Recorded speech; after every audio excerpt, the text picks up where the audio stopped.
A new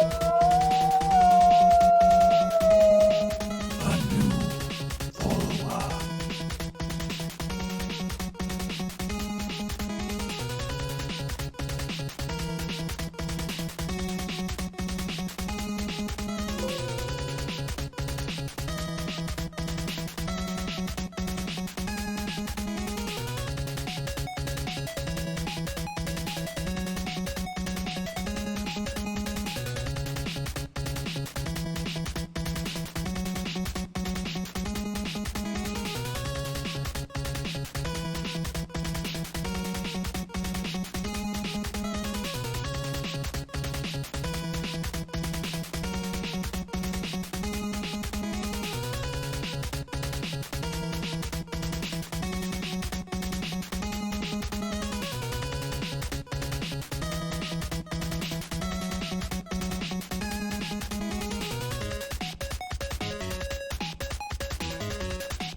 Hello, Wolfpack. Happy TLOU2 and Tuesday, and welcome one, welcome all to another Wolf of Thorns live stream as we continue our first full 8-bit playthrough of The Last of Us Part 2 on this 192nd episode of the Good Vibes, Good Spores live stream. We are continuing our 23rd playthrough of the game, if I'm not mistaken, and we are also recording all of our 8-bit footage. Maybe we'll do something fun with it a little bit later.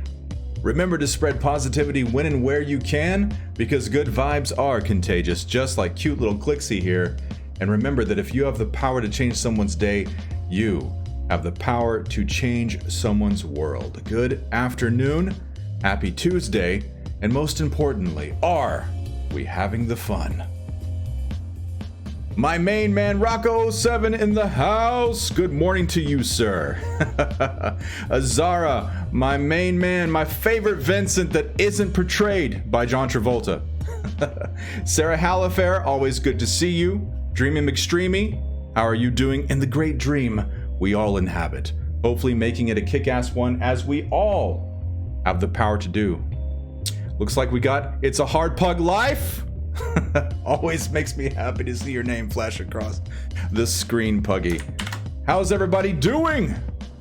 The Pug Life is having the fun. Sarah Halifair having the fun. Our Protector 2 is here. Where is our Protector 1? These are the things I need to know. How are you doing, man? Good to see you. Woo! I'm excited. It was a lot of fun yesterday to play the 8-bit game. After we played it so many times, you're just looking for a fresh way to experience it. And that definitely was it. And for those of you who may not have been here yesterday, we were doing great. Until the Horde scene with, well, I tell a lie. We were doing great until the blizzard with Dina and Ellie, and I got completely lost. I couldn't tell where anything was. I know to always cut to the left to get back to Dina. And I got lost for a little bit. We finally made it to her. And then in the blizzard, running from the Horde, I've never died to that Horde, by the way, until yesterday in 8-bit. How many times did they kill me, Rocco? 7 times, maybe? Something like that? I don't know. It was a lot. It was a lot of munching on Abby. A lot of listening to Abby scream. At least 5. Yeah, I couldn't see where I was going. Yeah, so that's the inherent challenge. We're playing on moderate difficulty because the visuals add a whole layer of challenge to it. But it's a lot of fun. It's a lot of fun, a fresh way to kind of experience the game. So I'm excited to be sharing that here with you guys on stream. So thank y'all for coming to hang out with me today.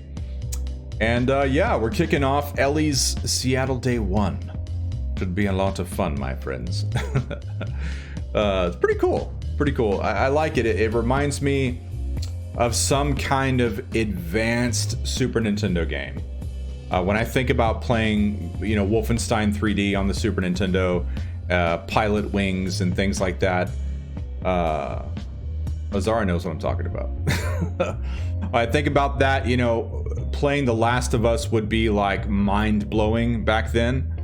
You know, this 8-bit version of The Last of Us would be just fucking crazy. Hello there, Kayara. How are you doing? Sarah says, this is wonderful. Loving it already. If I randomly cut out, it's because we got busy at work. No worries. You do what you got to do, Sarah. And we'll just be here fighting our way through the 8-bit. So it should be a lot of fun. We're going to do downtown.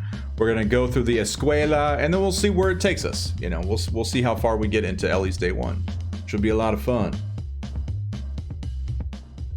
And one of the silver linings was, since we're recording all the footage, we're not skipping any cutscenes, because we want to experience the whole thing in 8-bit. It did make Joel's death slightly more bearable in 8-bit, I would say. I mean, if I was forced to watch it, I'd rather watch it in 8-bit than the real footage. So, you know, you got to take your silver linings where you can. Am I right? Yes, take on me in 8-bit. Mick McCreary, how are you doing? So good to see you. Yes, take on me in 8-bit should be a lot of fun. And as you say, artistique. Should be cool. Should be cool in 8-bit. So, oh, yesterday we were talking about 8-bit. So, whenever we first got the filters last year, I tested out a few of them, and of course 8-bit was of interest to me. I didn't really extensively play. I shared with you guys, I think I did a battle sequence with Abby in it. But one of the things I did do was I did go to the Take On Me scene because I wanted to see how it looked, because I was actually flirting with the idea of using that as a footer to some of my YouTube videos way back, you know, last year early on, when people absolutely didn't know that I existed. I didn't even have 1,000 subs. And then I looked at it, I was like, out of context, it doesn't really work. It's cool, but it doesn't really work out of context. So, what's up, Happy? So good to see you. Happy TLOU2 and Tuesday to you and to you all.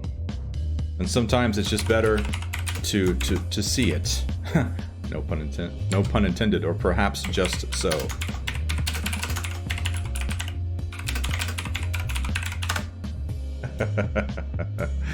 I love it. Because I'm a silly bastard. But you guys already knew that. Alright, let's get on into it if there's no further business to get out of the way. Kiara's going back to school tomorrow? Oh no, the tears. Well, hopefully it's nice and safe and all that kind of good stuff, and hopefully there's some silver linings to returning back to school. Get to see some friends maybe you didn't get to see and all that kind of stuff. I was a weird kid. I think like most kids, I didn't like school and stuff like that. I'd rather be doing something else. But I will say, every time the school year was starting over again, I got really excited. I was always really excited to go back to school, and I never shared that with anybody. And it wasn't because I liked education or anything like that. I don't know, I just got this feeling of excitement, you know. And of course, if you're fortunate, you got to go school shopping and get new clothes for the new year and stuff like that. So that would be the first time that you would be wearing your school clothes and stuff like that. So yeah, I would never share this with anyone, but I'd always get excited. That, and of course, that went to that would like go away after like the second day of being back at fucking school. But I was always a little, at least, you know, elementary and junior high and stuff. High school, it was a bit different. I think I was just ready to be done with the whole fucking thing by the time I got to high school. So, all right, shall we dive into it, my friends? Let's do it. Let's do it. Let's do this thing. Shall we? All right, let me see the screen. Oh, what the fuck? Did my PS5 put itself into low power mode? No, I must have done that. It doesn't do that. Oh, it says PS5 turned off to save power. What the fudge? That's cool. That's kind of cool. We like saving power. We try to be conservationists when and where we can. And let me see some chat overlays. So I can talk to my friends, of course. What we'll do real fast, actually, because there's going to be a clicking sound. Because the PS5 already needs to be activated by the time the game capture software is booted up. Otherwise, you're going to hear this little flickering sound that I don't know about you guys, but I find it to be incredibly distracting to my sensibilities. Alright, there we go. Booshk. Alright, we will start the recording. And also, Haas00312 is real, not a fable, not a myth, contrary to popular belief. Thank you for that follow when we kicked off the stream. We're so glad to have you here with us.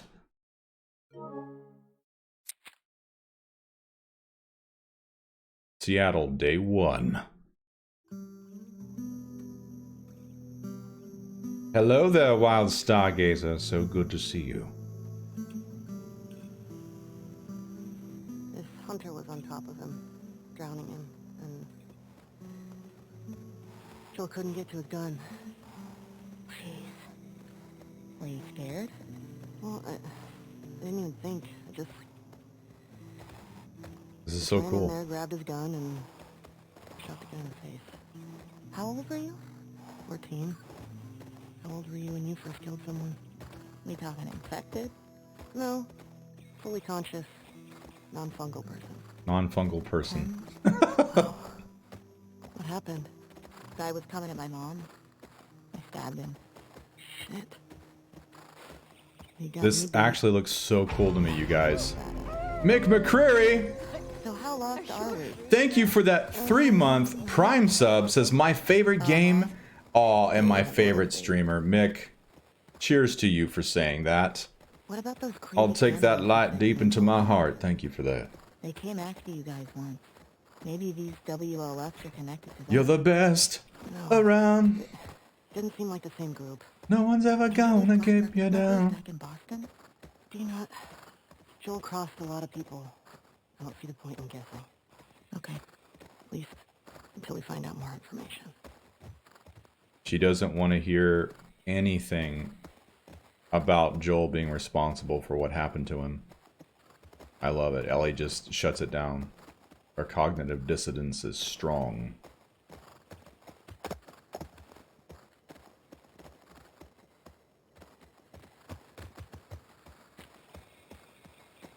This actually is so badass, guys. I just want to show this to my 12-year-old self. I want to travel back to 1992 and be like, here you go, kid. You'd be like, oh my god, it looks so real. Show him the 8-bit version of the game.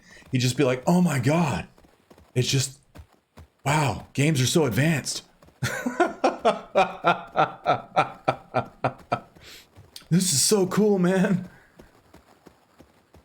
You're tripping balls, Dreamy, right? Yes, Puggy. It's revolutionary, man. It's totally radical. It looks so realistic. And I'm not making fun. He would probably say things like that. 12-year-old Danny would probably say things like that. Getting close. Start keeping an eye out. Got it. Be like, oh, cool, that's a car. Okay. Yeah. I'm going to talk about... Let's get the cards so they could talk about their favorite superhero powers or the ones they would want to have. Another superhero card. Question. If you could have one superpower, what would it be? Probably invisibility? Strong choice. Is that so you can spy on me? I always laugh at that. Exactly it. Even though I know what Dina's going to say, I always laugh at that. Great. Mick McCreary says, the further away from my face I hold my phone, the more clear the game becomes. So that is absolutely what I found to be true as well, Here we Mick. go. It absolutely does, but unfortunately I'm about 2 feet away from a pretty large monitor. So I gotta deal with the blurriness. Okay, here we go. The money shot of the highway.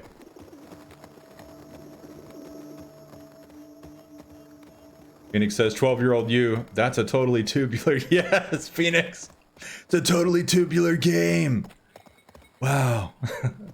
Absolutely, Phoenix. 100%, that's what I would be saying. Emerson says, oh my god, yes. I think these graphics are so amazing. It's not a script-based DOS game, right? Yeah, I'd be... The sound effects, them talking, would just be blowing me the fuck away. 12-year-old me in 1992.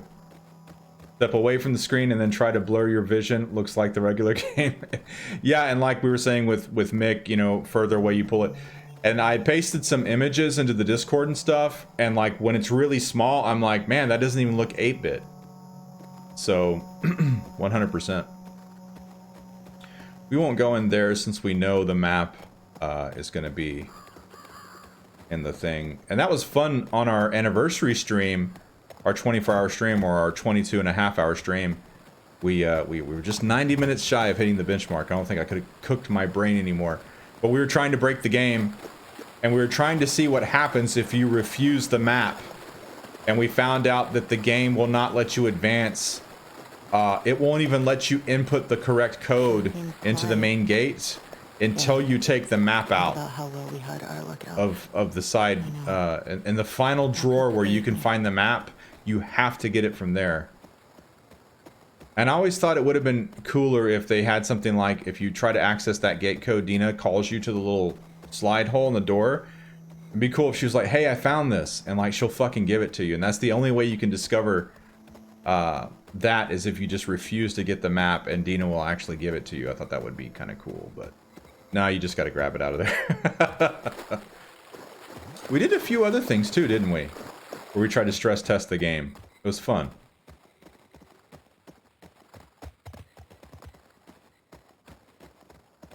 Yeah, Phoenix, that would be pretty cool. Kind of like Dina giving you the Tesseractor card. I like stuff like that. It's fun. So what I'm pretty sure I wasn't dreaming, you guys. That's a QZ. And what I'm trying to get to re-happen, God, I hope it doesn't happen during an 8-bit playthrough. I hope it happens during a normal playthrough.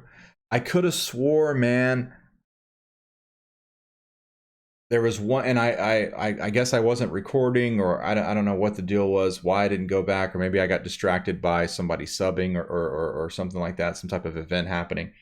But I could have swore one of the times that I was playing the game, Abby or Ellie went to kill this infected, and it was like a runner, and the infected, like right before you killed her, she was like, she said something in English, and I was like, what the fuck? So I'm trying to recapture that way. Maybe they put this like 0.1% chance that something can happen. I don't know. But I know I wasn't dreaming. I know I wasn't dreaming. She said something. Like, no, my baby, or I don't know. It was weird. Maybe it was nothing. Maybe I'm just a silly bastard. Cool. This is where you can, like, one of the few times you can ride away from Dina. If you ever want to ride away from Dina, this is like one of the few times you can ever do it. Otherwise, she just always magically appears on the horse, on Shimmer. That's the only time you can do it that I know of. I've tried many other places.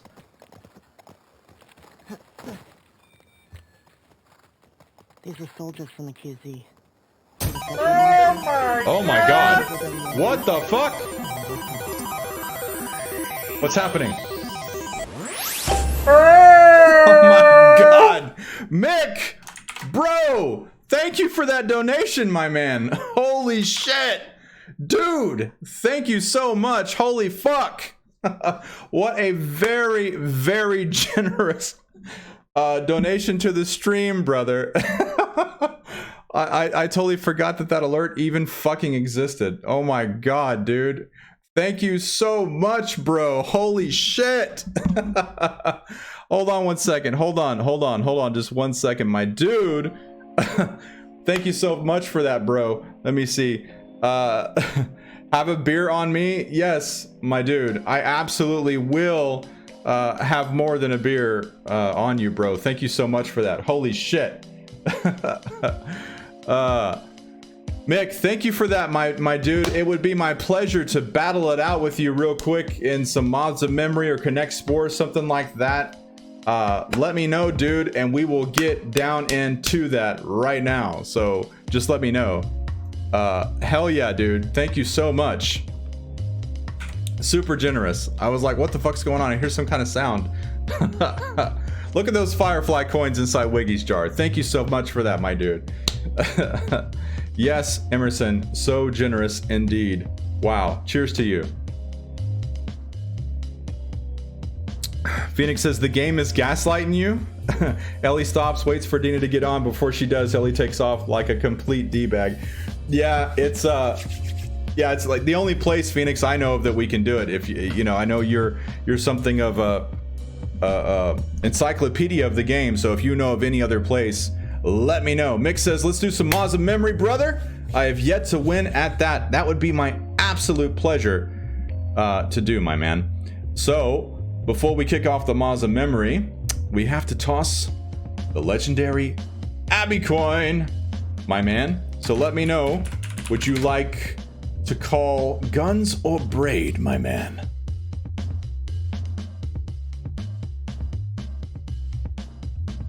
There we go. That's what I needed. I was like, hold on a second. All right, legendary Abby coin on behalf of the very generous Mick McCreary. Let me see guns. And guns it is, Mick. You have the power.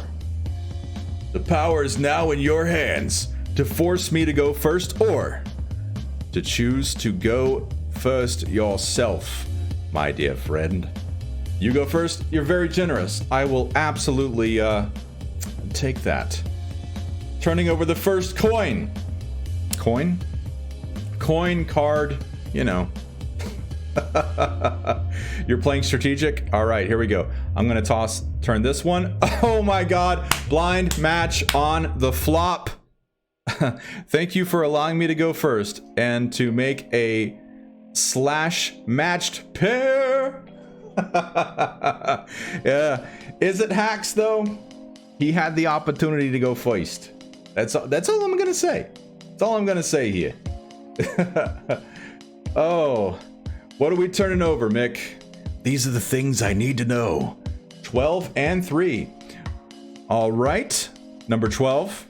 Ah, look, it's the twin to this pair. And number 3, not a match, my friend. I'm going to turn over number 2. And I'm going to turn over number 4. Also, not a match. Man, this deck is fucking hard. This is the Ellie and Abby deck. I'd say almost as hard as the Rat King deck, but I don't think anything is currently harder than the Rat King deck. Mick says number 5, and there we go. Oh? Number 5.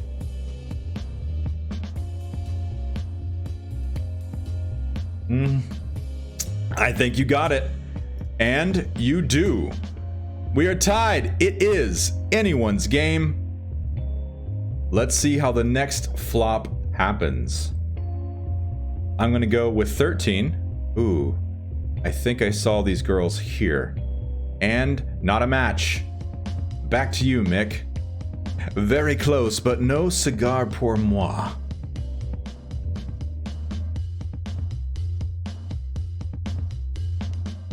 We're going to make our brains mashed potatoes before we've even been an hour into the 8-bit staring. Number 6 is that card. Kind of crazy how similar the girls can look. Isn't it? Number 3? I think that's what I would have guessed too. Is it a match? No, it's the twin. It's the trick twin.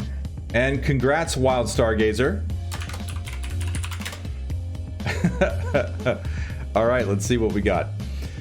I'm gonna go with number 8. Okay, I've seen these girls, I think. I'm gonna go with number 2. And not a match. Oh my God. I'm getting flip-flopped in the brain place. Oh my goodness.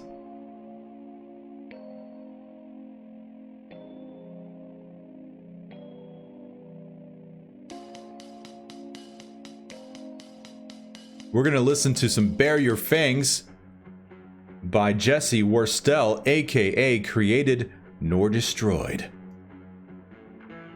All right, Mick thinks he's got it. He's saying 8 and 13. So let's go 8 and 13. And there it is. Mick is pulling ahead here. I've got to see what I can do to make up some lost ground. And thank you, Rocco. I'm going to go with 14. Ooh. I think she's right here. No, not again. Damn it. Back to you, Mick. Jesus.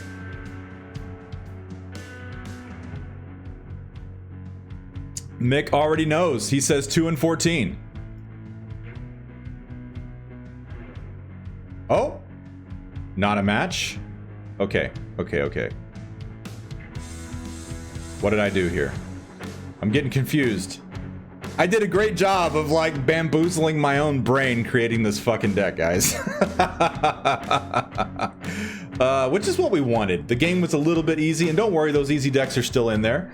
We just made some challenging ones too to make it a little bit more, shall we say, spicy. All right, I'm turning over number 9. Okay, where are these girls? Okay, hold on. I think these girls are here. Yes! We are now tied, my friend. It is, as they say, anyone's game. Whew. The pressure is indeed on, my good friend. Okay, number 15. And that's what we see there. What a squinting character that is.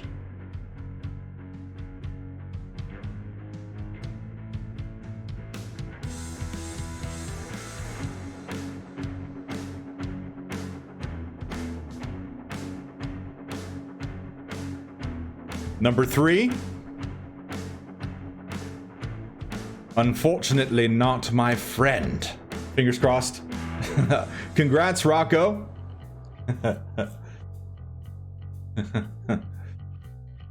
All right.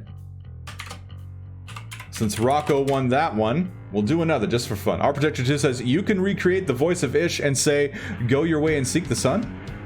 Did Ish say that? That doesn't sound familiar. You know, it's interesting that you mentioned that, Protector, because I actually did my own Ish audition. It's on my YouTube channel. I just read some of his letters and the voice that I would have done for Ish. All right, let's see here. I'm gonna go with this card. Ooh, I don't even think we've seen this version of the girls. So what else have we not turned over? Maybe they're right beside each other. I'm gonna go with that. No! It's back to you, Mick. Jesus.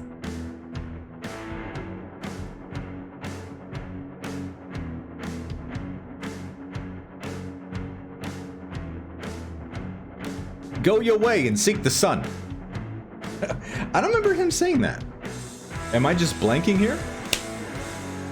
Phoenix, should I be ashamed of my lack of Ish detail memory? These are the things I need to know. Mick says 3 and 11. 3, 11. And there he is. He only needs one more matched pair to take home the crown. All right. Phoenix says Ish did not say anything like that. Okay, that makes me not feel as bad. That didn't sound familiar with anything that Ish wrote in his lovely letters. A new follower. Haas, thank you for the follow once again. I'm guessing this is another account. We have Haas is real and Haas hate raid. Thank you for the follow. Oh, we're getting followed by bots. Is that what it is? It's follow bots. Thank you, robot, for the follow. All right, what can I do here? I gotta stump the McCreary. All right. For the sake of my dignity, I must at least match another pair. All right, I'm gonna go with this. Where is she? Or where are they, I should say.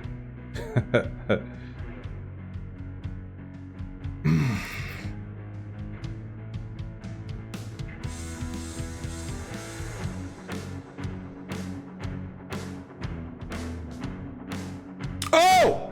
I didn't think I was gonna get that. I will take it. I will take it. I was not expecting that matched pair. I was just like, this ain't gonna be it.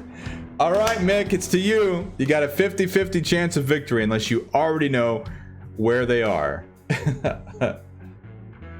I can't believe I did that. Okay, Mick says 4. Let's see what's number 4. All right. There we go.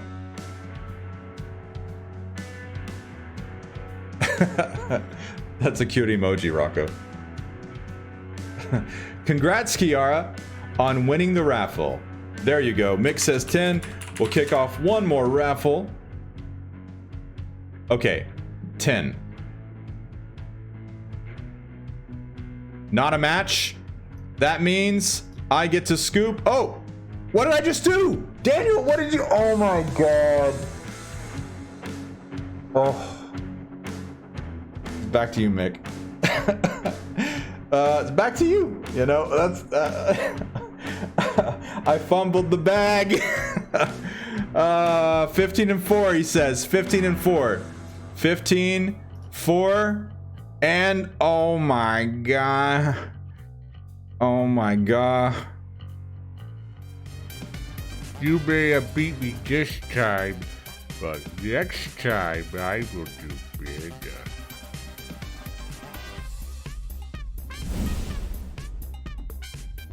Congratulations, Mick, and thank you so much for that super generous donation, dude. You are fucking awesome. You're a legend, my man. Thank you for that. We will activate the first derp, and because that was such a generous donation, we can battle it out again in another Mods of Memory match, or if you want to nominate somebody to fight me, we will in Mods of Memory, and I will load a new deck, my good man. Thank you so much for that. Seriously, from the bottom of my heart, you're a rock star, Mick. Thank you. And I will load the next deck so that we might... There we go. And we are good to go when you're ready. Okay, so we'll play again a little later. Awesome, awesome, awesome. Just let me know when you want to do that, Mick, and we will absolutely do that, my man. Thank you so much. Much love to you. And we will return on Dina and Ellie's journey through the gate. Am I right? All right, all right, all right. Phoenix, yes, so the Mods of Memory, anytime there's some redemptions of 2 gift subs, I think 500 biddies, and a donation of $5 or more, you can play me in Mods of Memory. You can also redeem it with pack points just from watching the stream. It is one of the redemptions, Phoenix, so you probably have enough redemption points, pack points to redeem a game. Just check it out by clicking on the little wolf icon down there, and you can see if you can redeem it. Phoenix, just let me know and we will absolutely battle it out. Just let me know.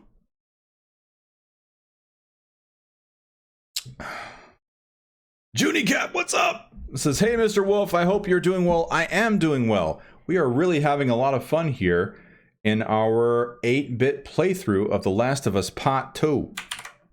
Pot, P-A-H-T, right? That's not what I want up on that screen. We will also close that because it is no longer needed. Your services are no longer needed, program. All right, we'll go there. Congrats, Emerson, on winning another raffle. Puggy says, I bet 8-bit Abby will hit different. I'm excited about getting to 8-bit Abby. That's like some of my favorite parts of the game is playing Miss Abigail. That's always very uplifting. All right, let's get back into it, my friends. What we'll do is change the file name. Seattle main gate. There we go.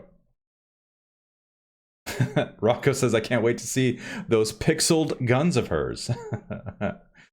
Oh, thanks, Phoenix. I appreciate that, my man. Sometimes I don't even realize I'm doing one of the voices, too. I'm just flapping my gums. That's fucked up. Is that supposed to be blood or is that oil? I can't tell in 8-bit. Looks like there's some cracks up there, in the wall, up above. You see it? Yeah.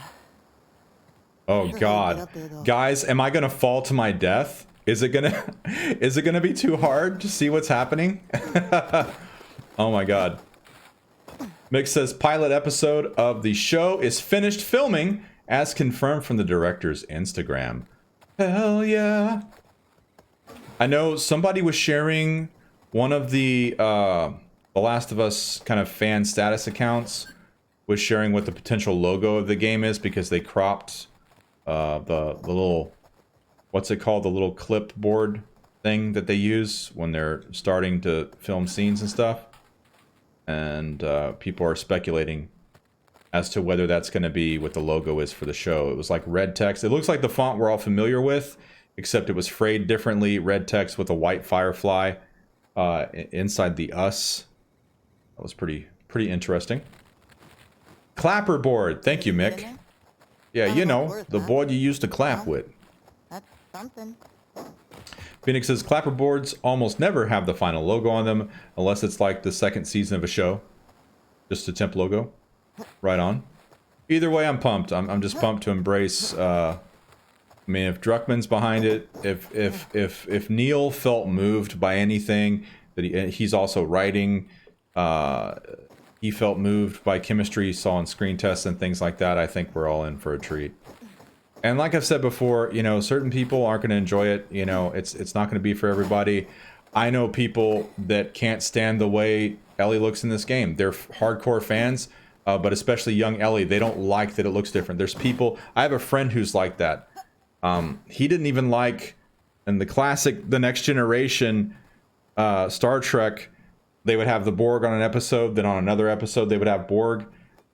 He didn't like the little nuances and changes in the Borg. Like, there's people that just do not like change at all. And that's just the way their brain works. It's not a criticism, but just some people aren't going to like it. No matter how it is, they're just not going to like it. You know, and the show could also suck. I just don't think it is. I think it's going to be passionately told, and it's an adaptation. You know.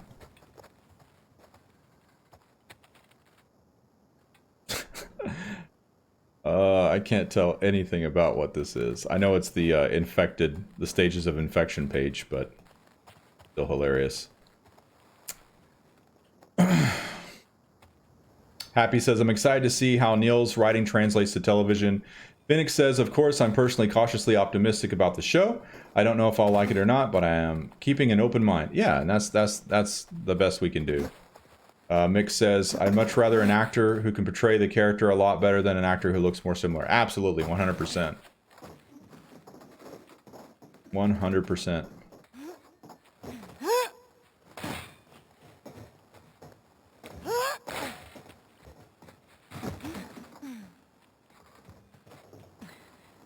Now the real question, am I going to perish? So, as you guys know, sometimes I kill Ellie here anyway, because sometimes jumping is my enemy. Dina, help me up here. Okay. Because I can be handicapped in that way. Happy says, I think Ellie's old face just would not have worked with the better graphics. They had to make everyone look a bit more human. Well, it's all about making her look more like Ashley. I'll keep an eye out. Just see if you can get the gate open from the other side. Sounds good.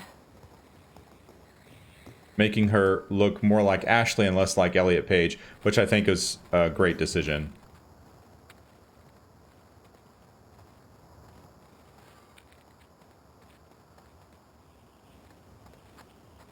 Oh shit, don't, no!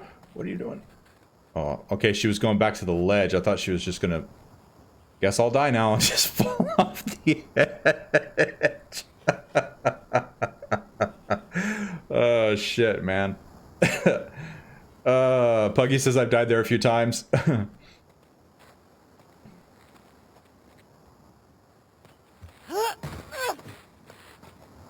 Yeah, I mean, while they do have a more stylized quality, I mean, they made a concerted effort to make Ellie look less like Elliot Page. Even more than they did in the first game. I mean, the first model's pre-release of Ellie really just looked like a younger Juno. So they kind of tried to de-Elliot her then, and here they made a conscious decision to make Ellie look more like Ashley. Alright, so we gotta get up here. I'm happy I haven't died yet. Knock on wood.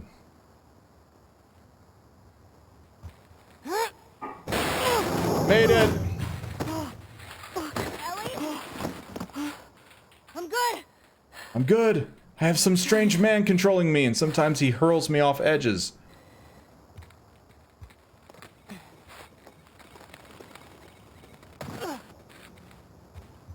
Puggy says, I heard some people saying they wanted Elliot Page to play Ellie, but he's like 30 now, so that would be weird.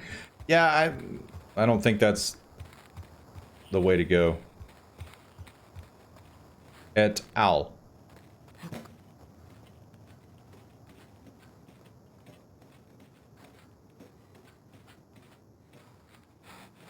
I'm excited to see Bella and Pedro together. Cool. I think it's gonna be a lot of fun. I'm excited to see the new Bill. The new Tess. I think we're gonna have a lot of fun, guys. I think it's gonna be pretty exciting.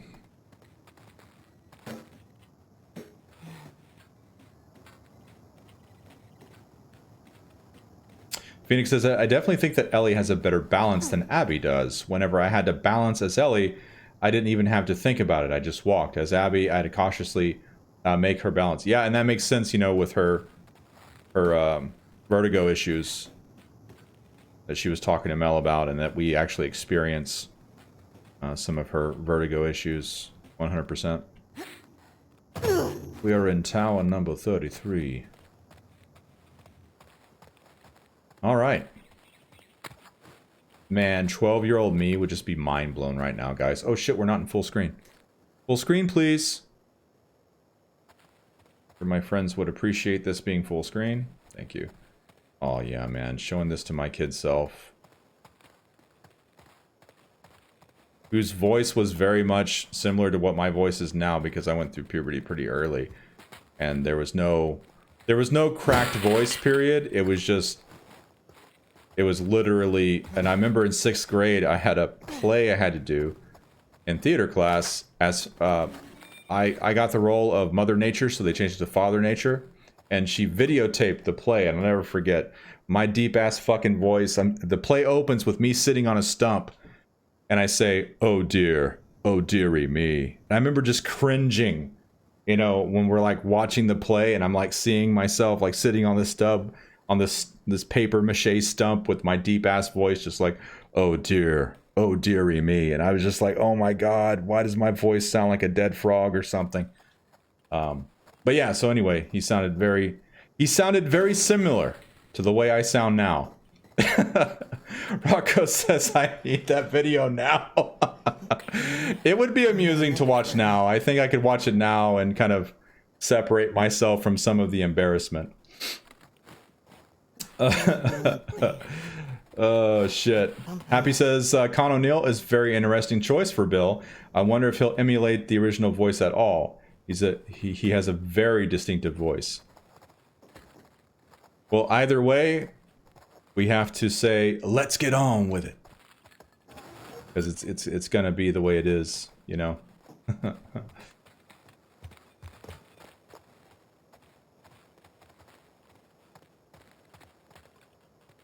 That's the generator. I wonder why she says it like that.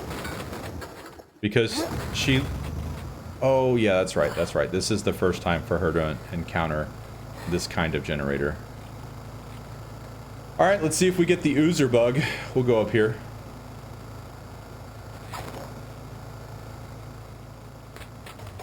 Oh, didn't mean to do that. There's a common bug where you can't... because I've played it so many times, I've experienced it where you can't pick up the user card. For some reason. There's just no option to pick it up. So I'm always curious every time.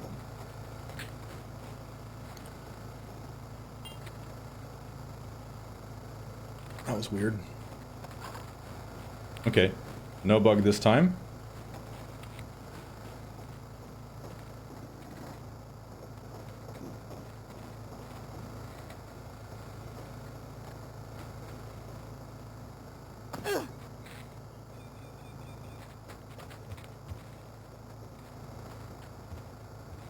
I think she has to retoss it, right? We'll see. I think... Oh. Oh. Yep. We need a triangle, not a square, in this instance.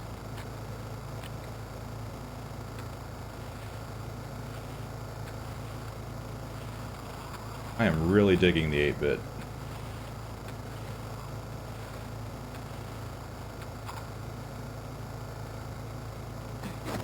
There we go. All right, Kiara, we will catch you later. Thanks for hanging out with us for a bit.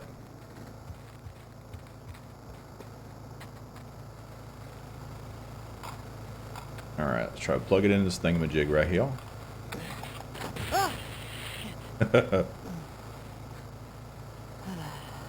Okay.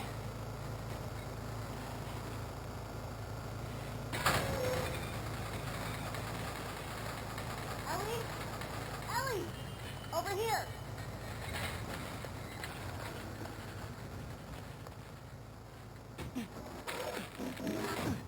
Hey, everything okay? What was that sound? I got that gate open. Gotta figure out this one now. That's the sound of me shocking myself. We believe in you. Aw. She's sweet. She's so sweet. So we've counted 2 Dina saves so far. Dina's gonna save us in the school. Dina saves us... I think Dina saves us 4 times, but there might be a time that I'm forgetting. So Dina saves us in the school. And Dina saves us in the subway. When the subway car collapses and we fall and the gas mask gets broken. So she saves us at least 4 times that I can think of right now. Because she's a badass.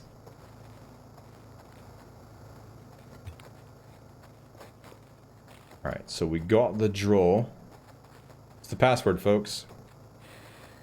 You would think 23 playthroughs in, I would have this one memorized. Oh, I think I have to look at the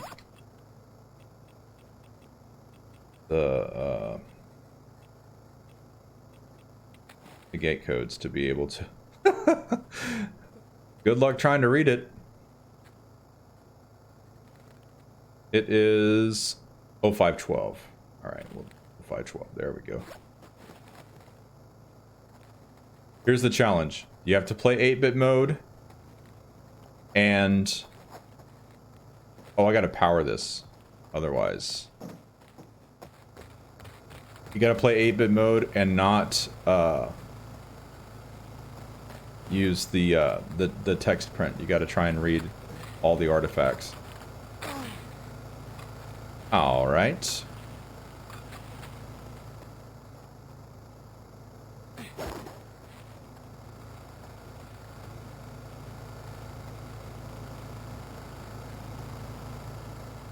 Mick says, would you attempt speed runs? Probably not. That's not really my bag. That doesn't sound stimulating to me. That just sounds... oh. What's she doing? Oh, there she goes. She got it. I've never seen that before. Whew. Okay. What was she doing? Damn, that thing is taut. What was Ellie doing? Oh my god, that was funny. Oh! Try to zoom? Yeah, probably not, Phoenix, but you know. Maybe zoom in and then get up from the desk and walk 30 feet away, not that I have that room, and then look at the screen and be like, okay, can I read it now? Just talk to you guys with a fucking megaphone from like a gymnasium away. Oh, that was great. Mick says, they're real fun to watch, but it looks stressful to attempt. Plus, I wouldn't have the time with working 45 hours a week. Yeah, to me, it just doesn't sound fun. Oh, shit.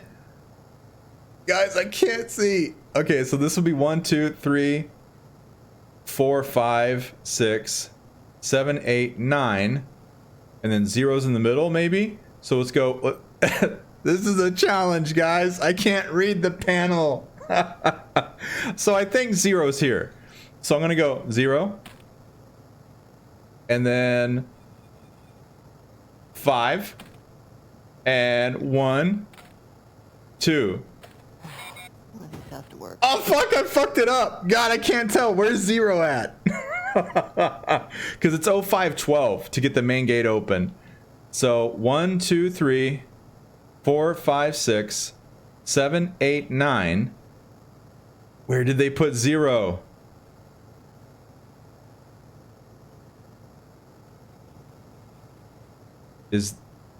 Would 0 be here?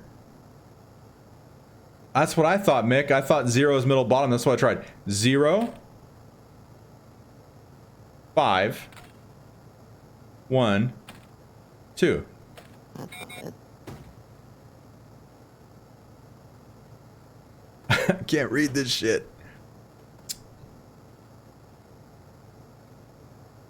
Okay, hold on. Let's back up.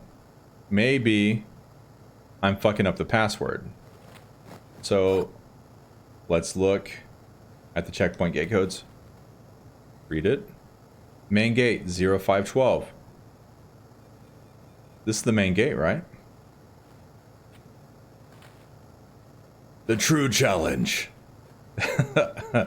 Oh my god.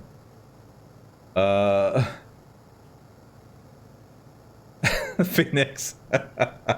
I can't believe this is how this playthrough tip ends, with us being unable to enter a code. Alright, so what I'm thinking is the numbers are actually reversed, like on certain pins. So I think that this is not 1, 2, 3. I think this is 7, 8, 9. So I think this is 1, 2, 3, because certain pin pads, it's all reversed. So that's what we're gonna try. So we are gonna enter 0. This would still be 5, and then this should be 1, and this should be 2. Yeah. That's it. We got it. Well done! No shimmer. Hey, come on. The true riddle. Get out of here.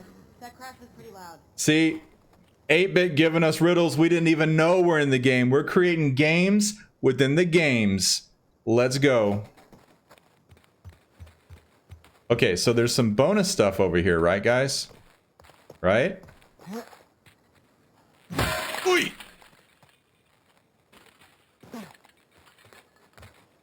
I don't know about 2000 IQ. Rocco, 100 biddies for passing the most difficult part of the game. For now. We'll see. I can't wait to see what other challenges 8-Bit mode presents. So getting lost in the blizzard, dying to the horde, figuring out the main gate code without cheating. So you can't cheat, you can't turn the mode off, you know? So that's the only rule I have, guys, is that we can't turn off 8-Bit mode. We gotta keep it on. We gotta fight through it. Okay, we got a bunch of shit. What can she make? Oh, she can make a bunch of stuff. Oops. I made a Flammiato instead of a Medicine kit. That's okay.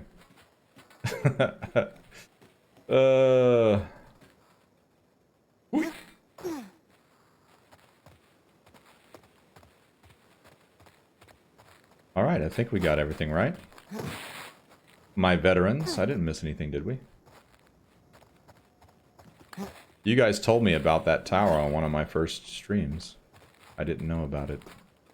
Way back in December of 2020, as I recall. Hopefully we can ride through without clotheslining Ellie and Dina on that cord. Happy says, I can't wait to just reach the point of insurmountable difficulty, and it's opening a door to something. Phoenix says, I got a challenge for you. Close your eyes, open a safe by ear.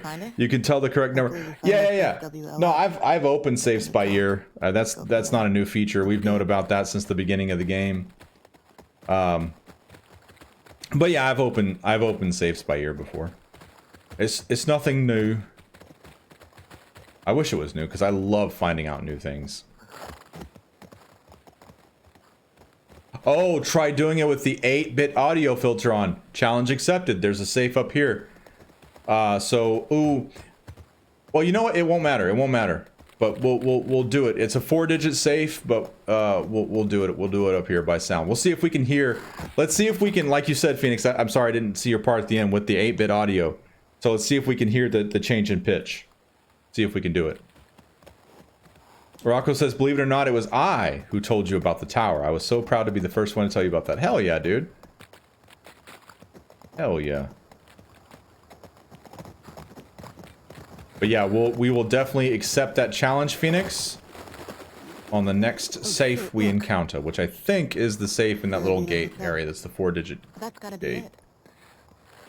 I think that's the only one in downtown. Okay. Let's find out My what memory's not as fluid as it once used to be. fuck Fedra gate. Can we even see Fuck Fedra? Gets right Can to we the read point. it? Let's get close Yeah, and scope it you out. can read it. Watch your profanity. Back in Boston, they catch you tagging a wall like this, beat the shit out of you. Or worse. QZs sound like fun. Mm-hmm. Phoenix says, I actually managed to find a number of cool little places like that my first time around, yet I somehow missed the opportunity to smell Joel's jacket in the house. There's so much to take in, man. So much to take in. Games are so rich. Alright. Let's go figure out that there's no gas in this Ginny. And then we shall continue. Okay, here we go.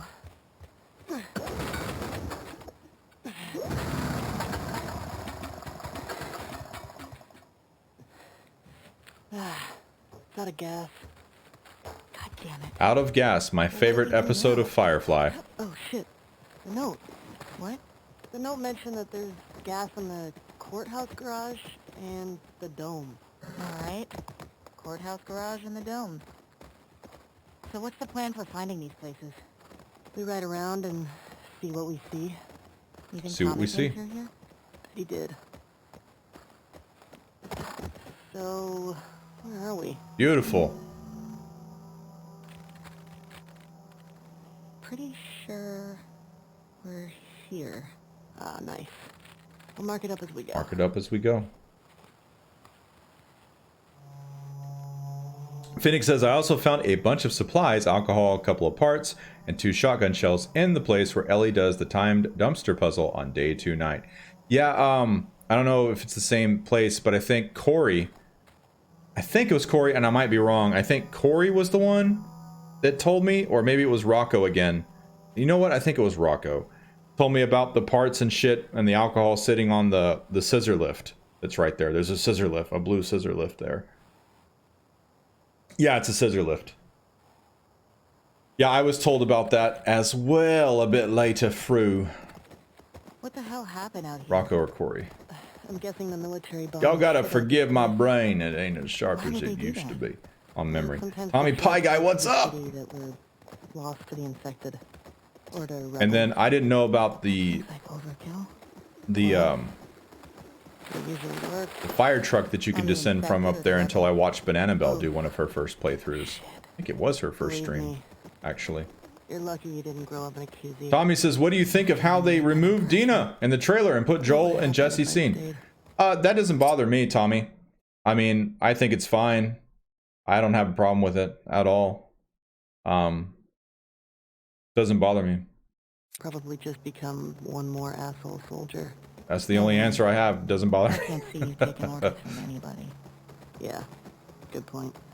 I gotta say, I was expecting the Seattle QZ to be a lot more occupied. I would say my only problem with the trailers, Tommy,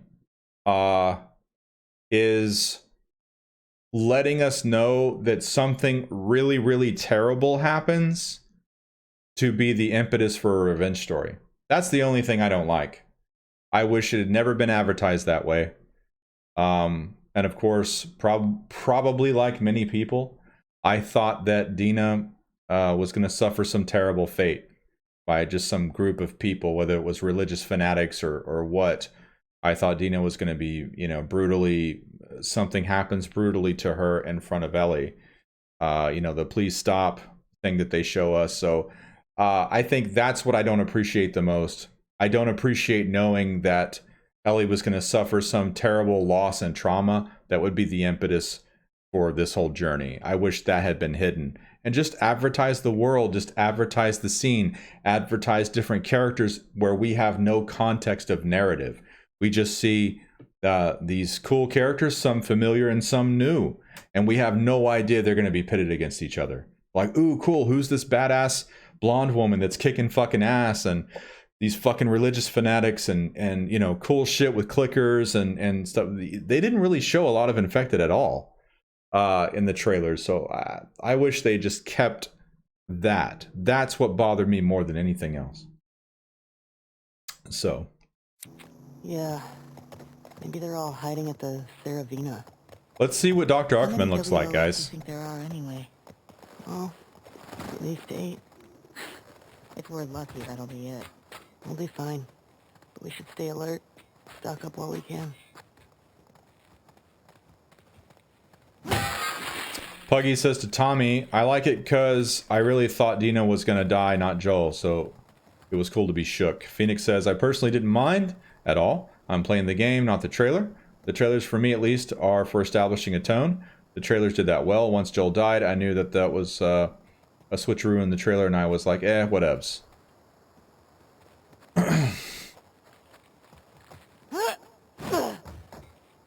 Careful.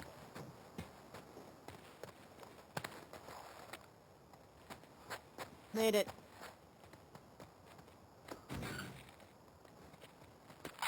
Okay, I think that's everything here. Phoenix says, I can understand that, Wolf, but you've got to let the players know about the premise to some extent. I was fine with having Abby in just one trailer. Makes her appearance that much more exciting. Well, it's funny that you mentioned that, Phoenix, because I cut together my personal theatrical trailer for the game, and I would have loved to have seen something like that. It gets players fired up. It gets players somewhat aware of some things that are happening without really spoiling that this big terrible thing is going to happen. And it also ties it to directly to the events of the first game. So I cut my personal theatrical trailer for the game. It's on my YouTube channel. Yeah. That's how I would have advertised the game. And I think it does the game perfect justice without spoiling anything. Hello. Let's see what Dr. Uckman looks like. I want to see. There he is. Dr. Uckman.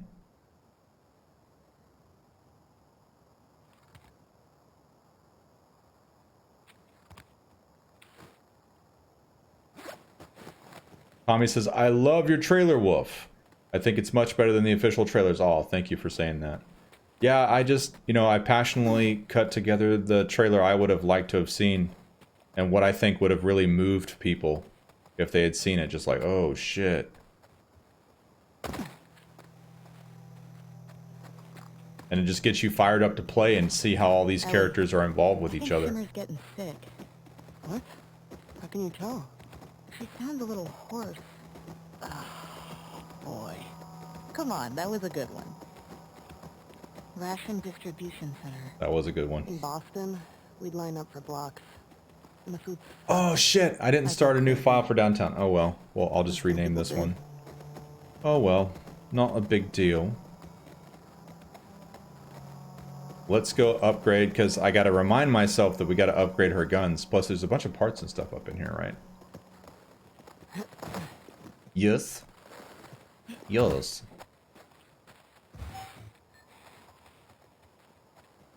Jotting this down. This is the only cordyceps scanner we can find in the game, right? This one? I think it's the only one in the game. Ugh. Haven't seen one of these in a while. What do you got there? What's up, Michelle? How are you doing? Read. Hey, What is it? says there are supplies at some bank. Might be worth checking out.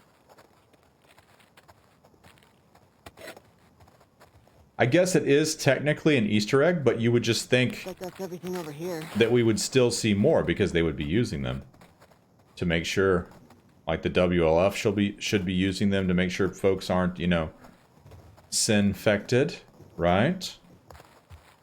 Phoenix says, I'd get the safe for the upgrades. Let's do it. Let's do it, dude. Let's do, yeah. Let's do the challenge. So the challenge is to see if we can crack it with 8-bit audio. Can we hear the different pitch with the 8-bit audio. Let's see. Challenge accepted. There's something back What's up, here. Lemmy? We've done a few challenges, some unexpected challenges that the 8-bit mode brought us. Surviving the horde. Check it out. What is that, like a wolf man or something? Oh my god, Lemon Art! Ah! Lemmy, thank you so much for those 5 tier 1 gift subs to Alec RA65, Michelle, Ellie. who just joined us, Tommy Pie Guy, Axio Joe, and Slightly Roman. Thank you so much, Lemmy, for that. My dear, my heart, you're the sweetest lemon there ever was. Much love to you, and cheers. And if you would like to battle it out in some Mazda memory or Connect Sport, just let me know. I know you usually don't like to. You're just generous, but I would love to battle you. Or if you want to nominate somebody to battle me, please do. And we will do that as well, Lemmy. Thank you so much. Much love to you, Limbs. I'm loving all the love. She's yours. Oh my god. Gifting another sub. Oh my. What the hell's happening, Lemmy? That I teach you how to What is happening? What is happening, Lemmy? Oh my goodness, Lemmy. Thank you so much. This is so generous. You're the best. Cheers to you once again. She's yours. Oh my god. It's Christmas indeed, Puggy. That I teach Oh my you how to god. Thank you so much. You are amazing. You did. Our Protector 2 says, when you play with Abby, put the option of slow motion while shooting. Well, we do have slow motion while aiming No, on, I don't know the first thing about that. as it is now. I promise that I'd teach you how to play. Lemmy, you are the best. Thank you so much. It is indeed The Last of Us Christmas right now. She's yours. Those are supposed to be random. No, I don't know the first thing about that. That I teach you how to play. Thank you so much, Lemmy. You are amazing. You didn't need me to tell you that. She says, this is strange. I gifted 5, but for some reason it gifted 10. Oh no. Oh no. She's yours. Maybe it's just a glitch in the, well, No, I don't know the it first actually thing is about gifting this. subs. Oh my goodness. But thank you so much for that, Lemmy. I have a way of making up that error up to you, so no worries there. That is very strange. Yeah, who knows why it did that. But thank you nonetheless for your great generosity. You're amazing. Okay, so we will try to listen. Can we hear the change in tone and the 8-bit audio? Let's see if we can. Oh, I can barely hear one click.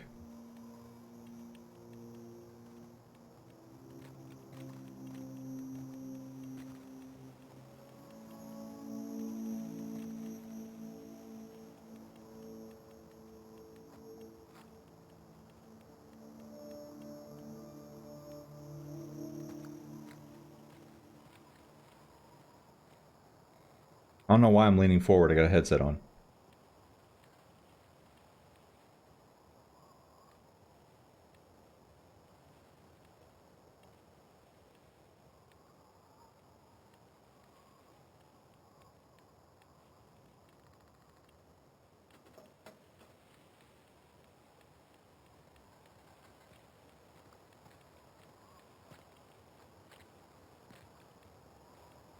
Problem is, there's so many other ambient sounds.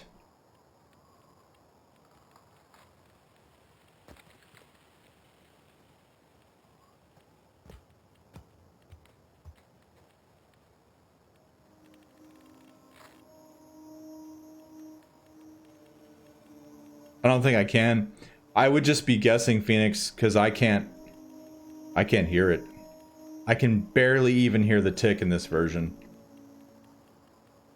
So I would say probably a challenge fail. You would just be guessing. Because unlike in the normal audio, I can't hear a change in pitch. I can barely even hear what's happening right now. Happy ads! What are you doing? Don't Thank you for the 6-month resub. climb down. Cheers to you, Happy. Hey. Cheers to you, Happy. Yes, Phoenix, Rocco. Yes, we want to text your memory. Yes, yes. Go ahead and just let me know. Yeah, because I can't hear a change in pitch in this mode. I think it's cool the thought of texting your memory, though. That sounds pretty cool. 0415? Okay, so now knowing what it is, probably. To know you're testing your memory.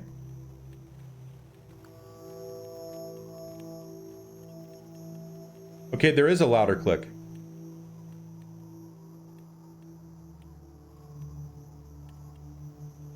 It's not, in this mode, it's not that distinguishable, though.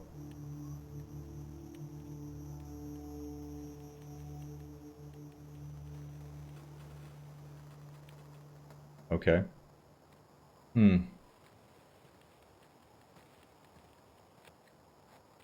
Especially if she steps around, it bleeds over. Yeah, see, 16 even sounds louder than 15 right now. If that's right. Is it right? Oh, it's not right. Damn it. Okay, 0451.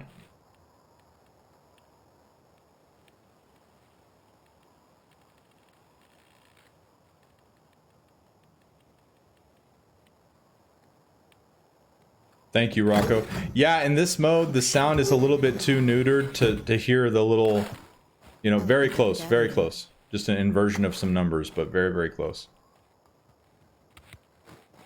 Yeah, that's a bit too torturous in the 8-bit audio, I'm afraid. But thank you guys for your assistance there.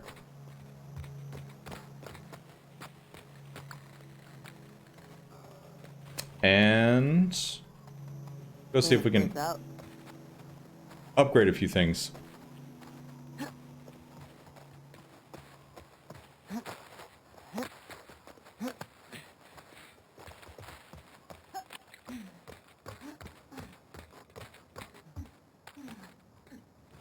Uncharted 4 has an 8-bits graphics mode? That's cool. I didn't know that.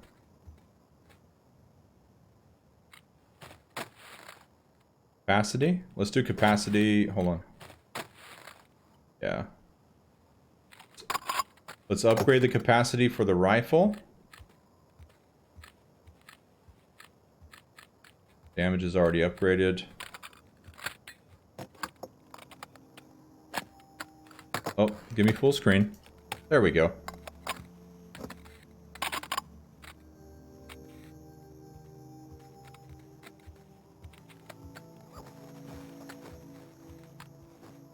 And we are ready to go. Y'all think, shall we go to the courthouse first? Yeah, let's action it up a little bit. Do it.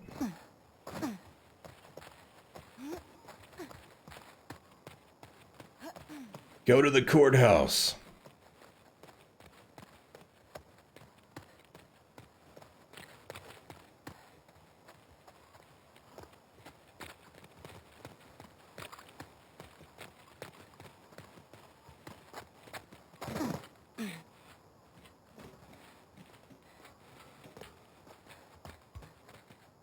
What do we got here? Nada. Hear that? I hear it. Infected. Sounds like they're in that building. This is gonna suck, isn't it? Do I feel ready for him? This is gonna suck, isn't it?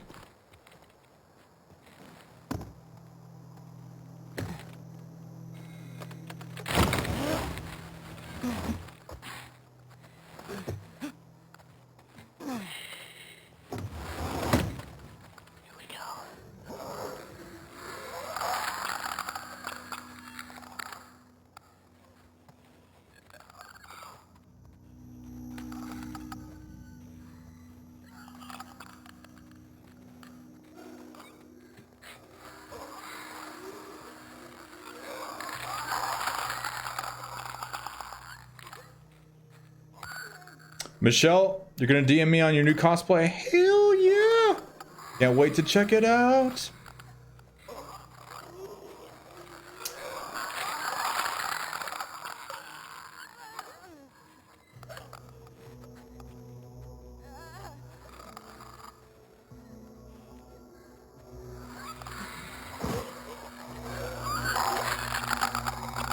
Is this the one I think it's gonna be, Michelle?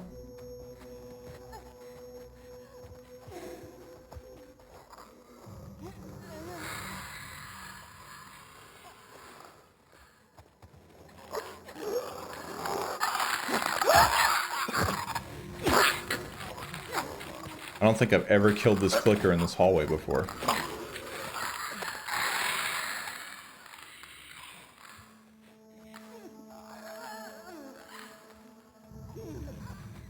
Is it somebody with a very beautifully painted mask?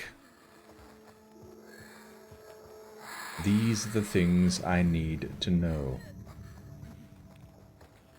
Scorpia. That's what I think. Oh, somebody almost saw me.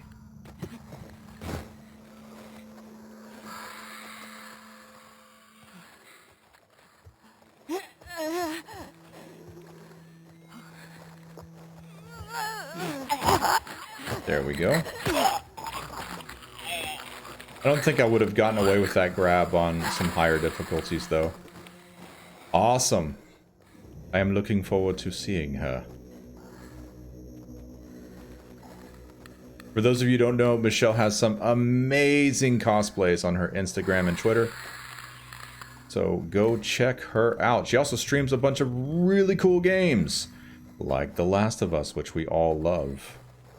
In fact, her icon is, that's Ellie's brick with a heart, right, Michelle? Or am I just completely messing up what your icon is for Twitch? Brick fucking master! Okay, here's the tricky clicky. Maybe not so tricky. Oh, she heard me.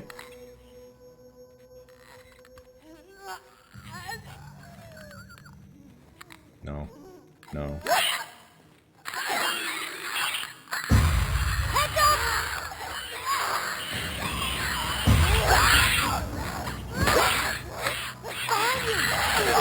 Oh!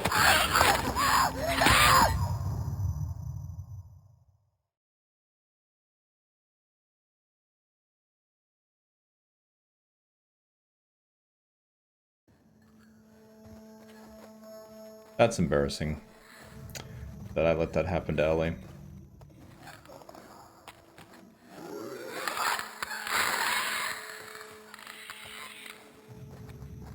What's happening? I'm confused by what I see. Oh.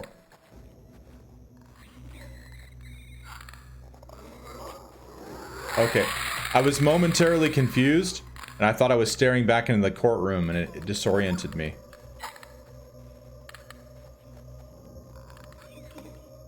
I was disoriented. There we go. I'm very ashamed by allowing Ellie to die like that. I'm a Jedi. No, I'm better than this.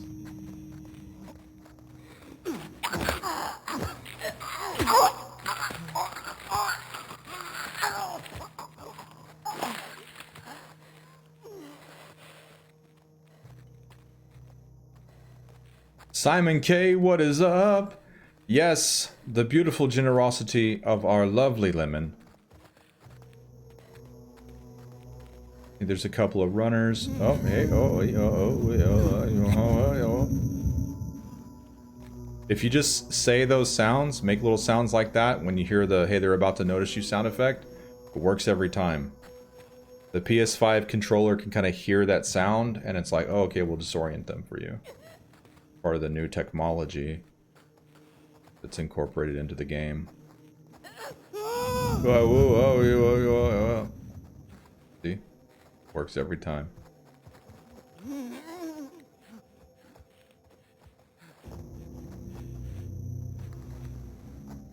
You're looking wicked.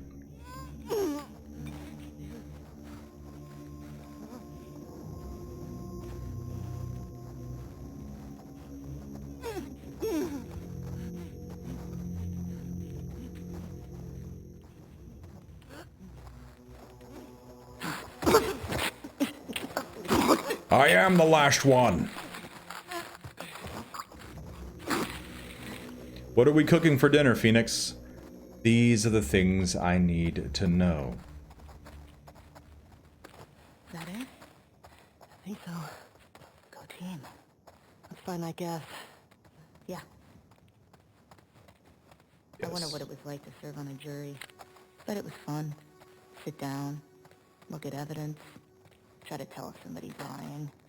Just give me 5 minutes of my knife. Jesus Sure, you've got Christ, lying, Ellie. Wow, okay. We're talking about the legal system, and Ellie's just like, give me 5 minutes with them and my knife. Oh my god. The Ellie dictatorship. Jesus Christ.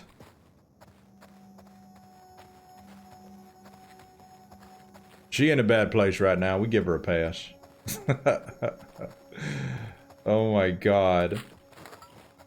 Phoenix says, I've got some clicker-looking tortellini. Boil that, cook it like pasta. There you go. Ellie talks so tough, but torturing Nora legit fucked her up. Yeah, that's true. Happy Ad says, clickers are just using the enhanced listening mode accessibility feature. Yeah, they are.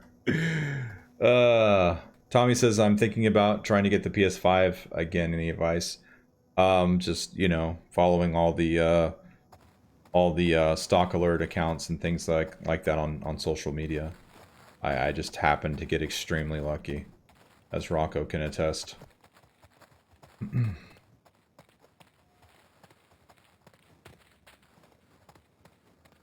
All right, I think we're ready to go to the next place. Hey, little help? Coming. Me when I'm hangry.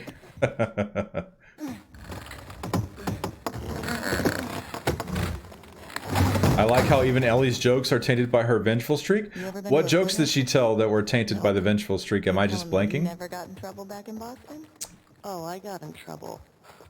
But never landed in a courthouse.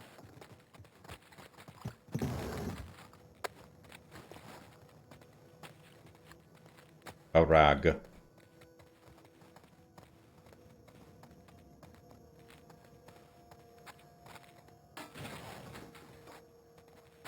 I wish there was a mod available. Oh, hey, she just found smoke bomb for the first time. Cool.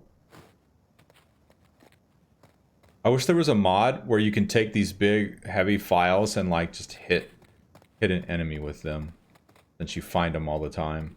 That would be like really satisfying to me. I know it's stupid. Fedra soldiers. Simon K says, how's the 8-bit experience? A lot of fun with some new kind of meta mini game, game within a game challenges that don't exist outside of 8-bit mode, but we've embraced them. Maybe And they deserved it. I think we're having a lot of fun with it. A lot of fun, my friends. Okay, this passcode is on the whiteboard here. Oh, we can't read it. Is this? Hold on. Let's see if we can read it. It's right here.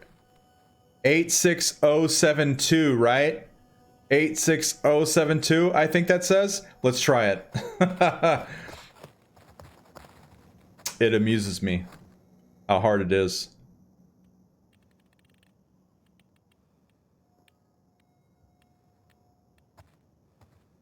Oh 712, right? Right? 860712. That's what it said. Hold on, don't say anything, don't say anything, don't say anything. Hold on, let me go back to the board. I think I let myself get distracted by something. 86072. Wait, that's not a full password. 86072. That's only 860722? 860722, I think it is. 860722. Let me try that. If I don't get it, I'll ask for help. 860722. 860722. Try it. 860722. There it is. Oh shit. I'm not used to seeing that much stuff inside a safe. Hehehe. Yes, the machete from the helpful corpse. Craft that. Actually, I should have made a molly, but that's fine. Machete. might come in handy. Diceless.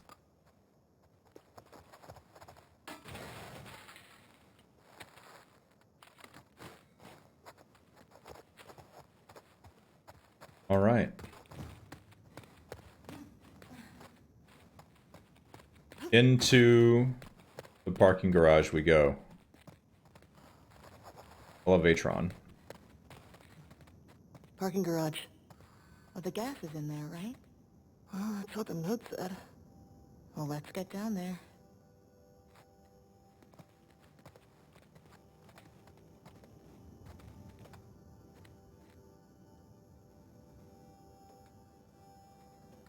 It won't let me. There we go. Careful. This is the part I came into on a Spanish stream. I think it was a Mexican stream, speaking Spanish, and Ellie and Dina sounded like 40-year-old women. That was my takeaway when they were trying to open the elevator right here. All right. Whereas I was watching the Brazilian dub, or the Portuguese dub, whenever Gustavo was playing, and Ellie's voice actress actually sounded like Ashley, like it was really, really cool, and she was speaking Portuguese, and it sounded like Ashley. But the Spanish-speaking ones, I was like, what the fuck? It sound like 40-year-old woman's been smoking a long time. That was my reaction.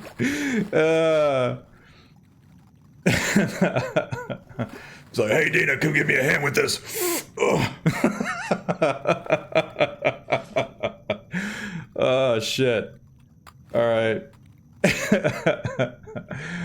I'm exaggerating, of course, but it's just like, whoa, that doesn't sound like Ellie. So my exaggeration kind of illustrates my reaction to hearing a very obviously not Ashley voice. And the language isn't what does it, it's actually the voice. Because like I said, listening to, watching Gustavo play, I was like, that's so fucking cool. It sounds like just Ashley Johnson's just fucking speaking Portuguese. Fucking cool. That's like what you would want, you know? It's actually pretty cool. Oh yeah, happy. I'd be interested to hear Russian Ellie as well. That'd be cool. All right, let's see what are we gonna take in here. This is gonna be fun. Did they sound like Roz from Monsters Inc? Yeah. Phoenix says Japanese Joel is pretty good too. A bit too aggressive at times. See, I would think that the Japanese males would all sound super deep voice, because some of the animes I've seen, like, they just give dudes like these super deep voices, and it's like, what the hell? Why is his voice so deep? Just because he has a few muscles? Like, no?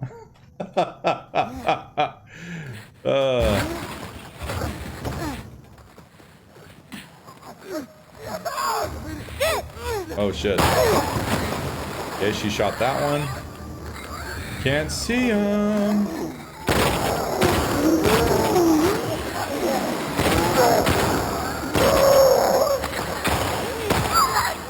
Oh shit, move! Clicker!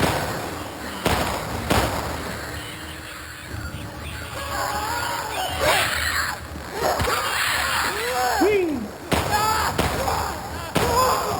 Good shots, Diener. Diener's so talented. Oh my god. There's supposed to be a brick somewhere.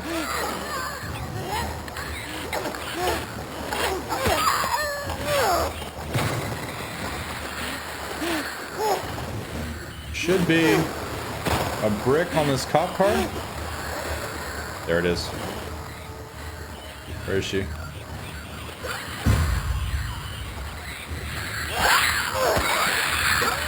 There we go. We live to fight another day without any embarrassing deaths. And also because Dina's on moderate, so she's like taking out more enemies than what would normally be the case. Phoenix says, wasn't looking at the screen and I heard the gunshots. I was like, what the fuck kind of gun was that? Then I remembered that you aim in slow-mo. Yeah. That's one of them badass guns. Somebody posted a meme or a mod of like Ellie holding this giant pistol. So that was the gun. The gigantic fucking pistol.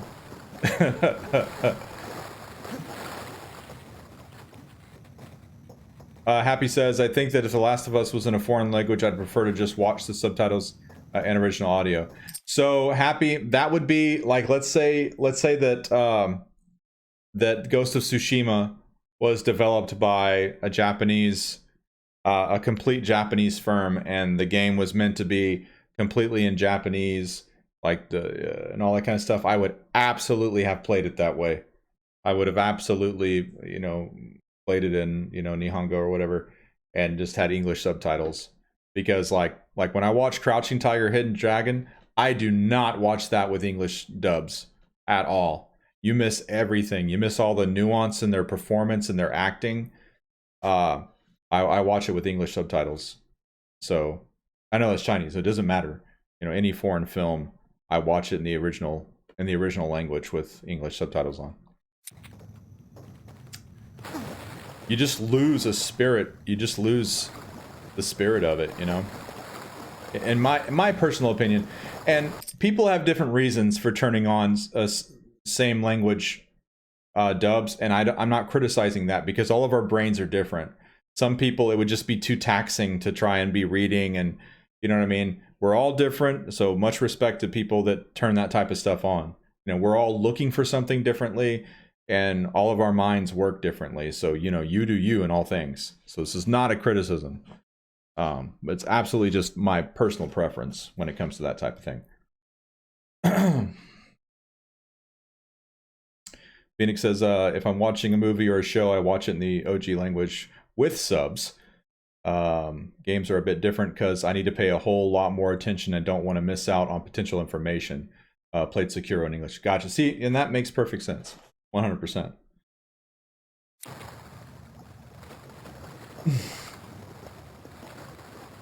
I gotta watch Netflix with subtitles because I be crunching too loud. So you guys know how I feel about subtitles, right? And I have been watching The Sopranos recently for... Hold on, let's stop the recording and we'll do another file. I've been rewatching The Sopranos recently, and I've been watching The Sopranos for 20 years. So this is probably my 7th or 8th time to rewatch the entire thing, or most of the entire... I didn't rewatch the first season. I started like... I don't know, I just started in like the middle of season 2 and just haven't wanted to stop. And of course I'm excited about the many Saints of Newark. And I made no plan to rewatch it. I was just like, you know what, I'm gonna pull up this episode of season 2 and just start watching it. And then I just found myself not being able to turn away and just getting pulled back into the flow of the narrative, which is really well told, and so on and so forth. But it's funny because you guys know how I feel about subtitles. Is I found myself turning on the subtitles at certain parts because I would be like, what did he say? Especially when they use Italian, or sometimes I would just be like, I don't know what the fuck he said. And so I would turn on subtitles, I'd back it up, I'd turn on subtitles, and I watch, and I kind of leave the subtitles on for a little bit. But then when I would feel the subtitles were distracting me from being immersed in the show, I would turn them off again. And then, you know, I get to another part where they make some expression in Italian, and I'd be like, let me turn it back on and back up and see what they said. So it was interesting. I still don't prefer subtitles to be on. But I unlike all the previous times that I watched it, I found myself turning it on a few times and then backing it up to see what was said. So I just thought that was interesting to share with you guys. Emerson says, oh, I love The Sopranos. I don't watch with dubs now, but I can admit I did the first time I did, but now I've seen it as many times as Wolf. Same with The Wire. Yeah, The Wire is a masterpiece. Chef's kiss. Yeah, man, The Wire, Deadwood. That's why, knowing that HBO, the same house that brought us The Wire, Deadwood, The Sopranos, is doing The Last of Us, couldn't be in better hands, I would think. Phoenix says, I finished the pilot episode of the German show Dark in German. During the credits, I saw a familiar name, Jeffrey Pierce. he dubbed for the cop character, so I watched the whole show in English. Oh, that's so cool. But whenever the cop was on screen, I switched to English to hear Jeffrey. That's so cool that he did that. Ooh, interesting. Happy says that Dark is one of the greatest shows they've ever watched. Interesting. I'm always a sucker for a good show or a show that I can jack into. I might give that a look. I'm just a fussy bitch, you know. It's hard for me to jack into shows, so I'm more spoiled than I wish I was, you know. But so it's hard for me to find something that I really just cerebrally jack into. And it could be all kinds of things. It's not just single-toned things. I like funny and silly things, you know, like Community and How I Met Your Mother and Red Dwarf. And then I like my serious stuff. So I like a broad spectrum. I just want it to be told honestly and really take me into the spirit of the thing. So Happy says, certainly one of the most intricate and well-crafted shows I've seen, especially from the sci-fi genre. It will fry your brain. Interesting. We might have to give that a look. But there's a lot of fun shit coming out here all really rapidly that I'm really pumped about. We got the new Jackass movie coming out, so I'm excited about seeing that. The trailer just had me cracking up. We got the new Halloween Kills coming out, which do not watch the trailer. It shows way too much shit, but looks amazing. We got the Many Saints of Newark, if you're a Sopranos fan like me and Wild Stargazer. And we have, I think Dune is coming out. And then what we have already out is what looks to be really powerful and heartbreaking is the Val Kilmer documentary that I'm probably going to watch tonight. And that's already out. So cool things. Lots of cool things that I'm pretty excited about. All right, let's go see that there's no gas. Create a new file. 10. Momentarily take those away.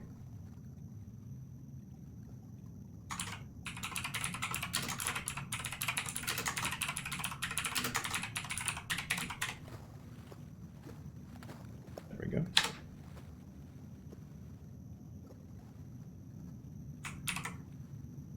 Nadina stomping around. Put that over there. Actually, you know what, guys? Give me 1 second, or just give me a few moments, and I will be. Let me just run the little Cubs room real quick before we sit down to do another deep dive back into it, my friends. And I will be back very quickly.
All right. We are back and ready to dive back in, my friends. Oh, Bull KB.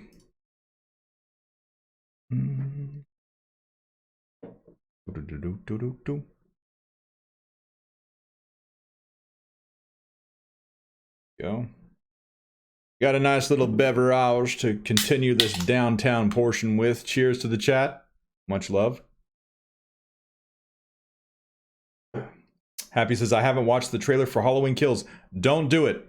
I should have heeded my son. He told me, he texted me, he said, Dad, don't watch it. It shows too much. I should have listened to you, Austin. But I didn't. But it still looks amazing.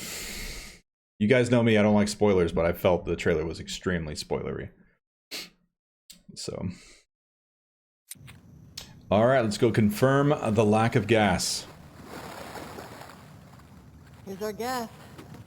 Randy Grand says, what's up, Wolf? How are you today? I'm doing pretty good. How are you, Randy Grand? Good to see you. It's been a while. Been a little bit. We're just enjoying some 8-bit TLOU2. Well, let's try our luck at the dome. Shall we go to the coffee shop so the girls can talk smack about Joel's, and by extension my passion for coffee? And we can find Big Blue. Dina. And you guys can vote and let me know if you want us to disappear the infected or fight the infected. 'Cause you can make her despawn. If she goes into the main restaurant, she just disappears. Okay, let go. Good job, babe. Phoenix says, if Ellie and Dina had a can of beans, they'd never run out of gas. Courthouse That's off the true. list. True words, never spoken. Dome. Yes, We're Emerson. grabbing Much love supplies for with Big Holy Blue. Ghost on. Guys, I hope TLOU2 takes place a good, 5 years or so, something like that, 3 to 5 years after the events of this game, and an opening scene of Ellie sipping a cup of coffee, and then we'll think back to this moment when she goes, "Acquired taste my ass." Yes, it's an acquired taste without cream and sugar, and it tastes delicious. I want to see her drinking a fucking cup of coffee. It'll just be awesome. You know? Are they making a part 3? You know it, man. Her story ain't done. And Neil's even said that he's got it mapped out. I mean, to me, that was never in question. You don't really need Neil to confirm that he has it mapped out. I mean, as a creator with a story like this, you know that he knows how Ellie's story ends. You know? At this point. Oh, yeah. Absolutely. Yeah, Haley Gross. Yeah, the imp. 100%. Yeah.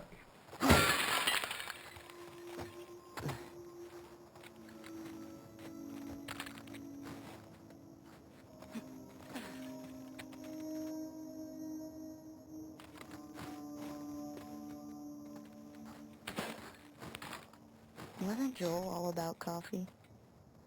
Kidding me? Emerson, you're contemplating painting Dr. Uckman? And the imp? Yeah. That'd be badass. I never got it.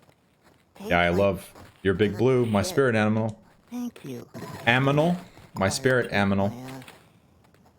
I have several spirit animals, but I love Big Blue. Some of the greater aspects of our deep inner self. And I did a whole video essay on my YouTube channel about how Big Blue and Cephalopod reflect the inner positive and the inner negative wrestling deep within Ellie and Abby, and how they're not really dueling each other, they're dueling themselves. And that's what this whole game is all about. And we go into some of the clues that they're giving us in the game about that, actually. Whoa. I believe it's called Mythology of the Epic Duel on my YouTube channel. We got to look at Big Blue. Not too bad. Not too bad. I can't see his tattoos or his paint. His kind of like indigenous paint marks. Yeah, I know. I know that the one that you find on the birthday, Nighthawk. Is that his name? I know that was the one who passed away. And then of course, Bruce Straley is the one card that we can find. But the others, I'm not really familiar with the others. Of course, Haley Gross as the imp. But some of the others that you're mentioning, like Jerry Lavelle, like I don't know who that is or what their card would be. Yeah. But yeah, it's cool. I love all the Easter eggs like that.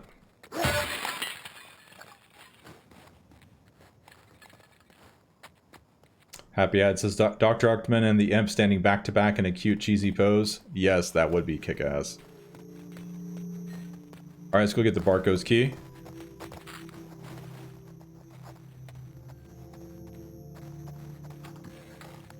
Bye. Watch it! Watch it! Come on. Come on. No!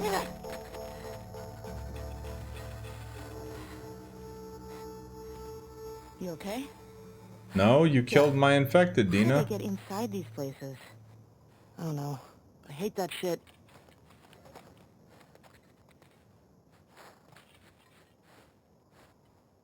If I could get her to enter the restaurant without despawning, I wanted to go out here and just... I was trying to get her to come out. Oh well. Can't be undone now. Dina done killed her. I'd tell you what, Dina, I gotta keep my eye on you.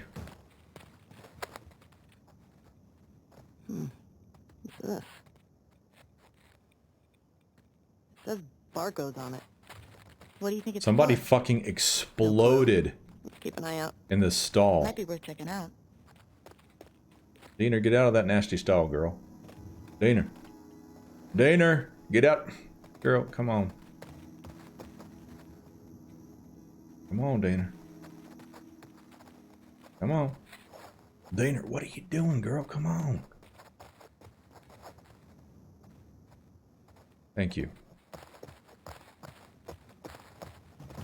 See, somebody just fucking exploded in this place. Jesus. They just... I mean... They had to go so bad, they just blew up. They just plumb blew up when they got here, man. Can you believe it? Well, Randy, I have made this infected despawn. I play on a difficulty where your ally will not kill others. So we're just playing straight moderate right now. And when I ran through here last time and I jumped out, and when I turned, she was totally gone. So what I was doing this time was I was turning back and looking at the infected, making sure she was still with me, turning back, and then when I got here, Diener killed her. So I wanted to kind of set her loose in Seattle and see what we could do, just trying to stay away from her, you know?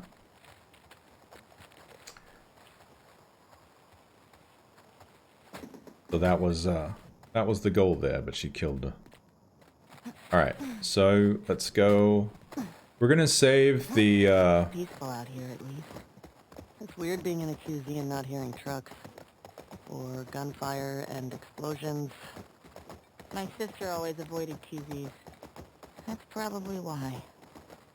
She just got more and more paranoid. I think I'm actually not gonna record and... Oh, I'm not recording, that's fine. I think I'm not gonna record until we get ready for Take On Me. Wake up screaming in the middle of the night. That's rough. We always had a backpack so we could bail if something happened. Never stayed in one place for more than a few weeks. Happy says, by the way, I have a proposition for you guys. See what you think. An animation commission built around the Wayfaring Stranger song from the credits. Like Ellie and Joel singing it together around a campfire or something. Maybe on the journey to the museum from the birthday gift. That sounds badass. That would be pretty awesome. Nice to have a place we call home, right? Hey, that building. I think it would work. I'd call dome-like. I don't think the voices would be too old. I think it would be pretty amazing, Right. you know? It's on the map now. Alright, let's go to the dough.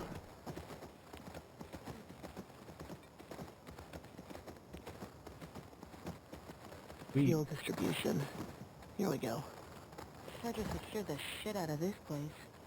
Boston always had food shortages. Hungry people get desperate. I think most people came to the dome first. I know I did. You guys sound off in the chat. Did y'all come to the dome first? When you first played this game, did you come here looking for gas before you did the courthouse? I certainly did, and I think that Naughty Dog thinks that we will too, and it makes sense because there's kind of a stalking tutorial here in the tall grass with the girls. Alright, I got you. You went to the courthouse first, Puggy. That's very interesting. Stay low.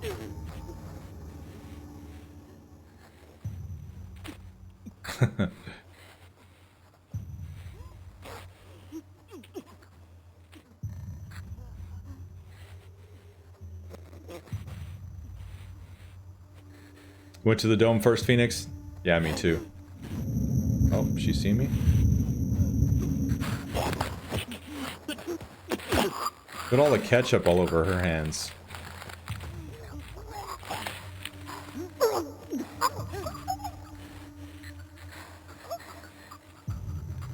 Randy says, I came there last because I had watched a YouTuber. Oh, you watched somebody else play it first? Gotcha. Happy says, hey guys, I'm going to have to head out for a bit. If I'm not back before the stream ends, y'all all take care. You too, Happy. Thanks for hanging out with us. If we don't see you later.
People around. They would have cleared this place out. Maybe they Jesus, talk about sunburn. Maybe. Let's find that gas. Junie says, Luke Lemon, thank you so much for the sub. Yes. Lemmy has the key to our hearts. She's very generous.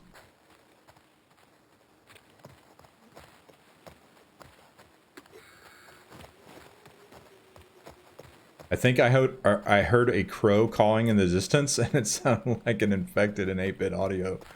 Just some random infected going, because the sound does kind of get diminished into kind of like a similar wavelength, which is cool. I'm digging it. I'm living for it.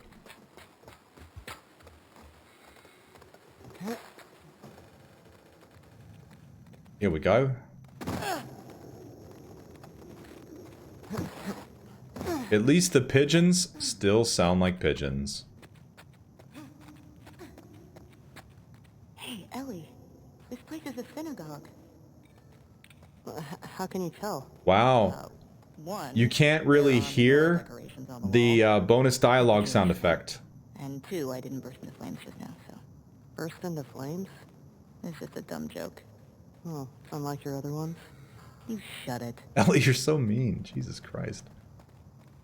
This place brings back a lot of memories. My sister used to drag me to a synagogue all the time. Dina's like the sweetest person in the She never world. struck me as much of a believer. Nah, but I like coming from a long line of survivors. You mean after Outbreak Day? That. See? And the Inquisition. You mean after And the Outbreak Holocaust. Day? My family always made it out alive. Ellie says, you mean after Outbreak Day? That's why I don't call it The Last of Us Day. I mean, I get their reasons for trying to rechristen the holiday, but to me, it's about celebrating the game. There is no confusion between myself and cordyceps, a parasitic fungus, and COVID-19. They couldn't be more different from each other. So I will continue to call it Outbreak Day because it's an actual date that they actually say and reference in the game. So for me, Barely. unless Naughty Dog's going to pay my bills, I'm going to call it Outbreak Day. And I don't think that's offensive to do so. It's fun and it's immersive. It's an actual date that they refer to in the lore. Just imagine Ashley re-recording the line, "You mean on The Last of Us Day?" You know, and just like, no, it's Outbreak Day. And there's no confusion between this reality and our reality. There's two totally different things. You know? Outbreak Day's fun.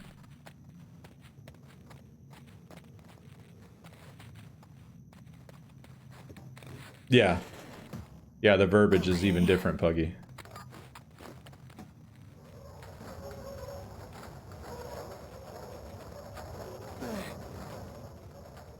Oop.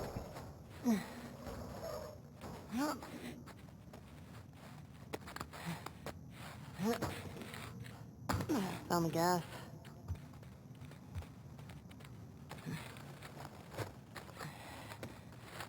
Alright.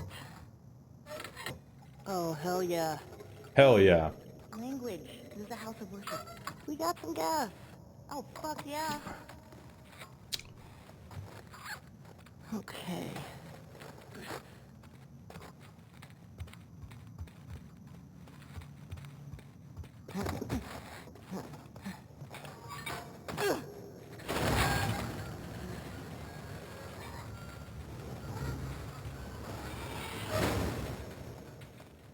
Do you still pray? Yeah, COVID already ruins a bunch of shit, so let's not let it ruin the beauty of The Last of I Us. said when we left Jack. It's Outbreak Day. I said It's when an I started actual playing. date that they reference in the game. Sometimes I just... Like if I'm playing Star Wars, I'm not going to stop saying Life Day because it might be offensive to somebody, you know? No, it's Life Day. It's an event in Star Wars, you know? helps me put things in perspective. It's a way to deal with grief. I play The Last of Us to forget about COVID. It doesn't remind me about it at all. You know?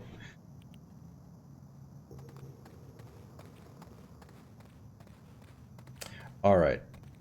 Let's move this thing out of here.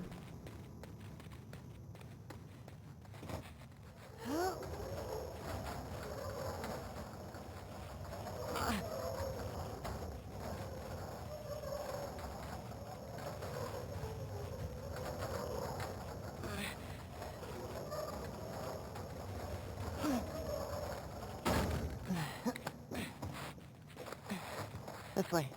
Right behind you.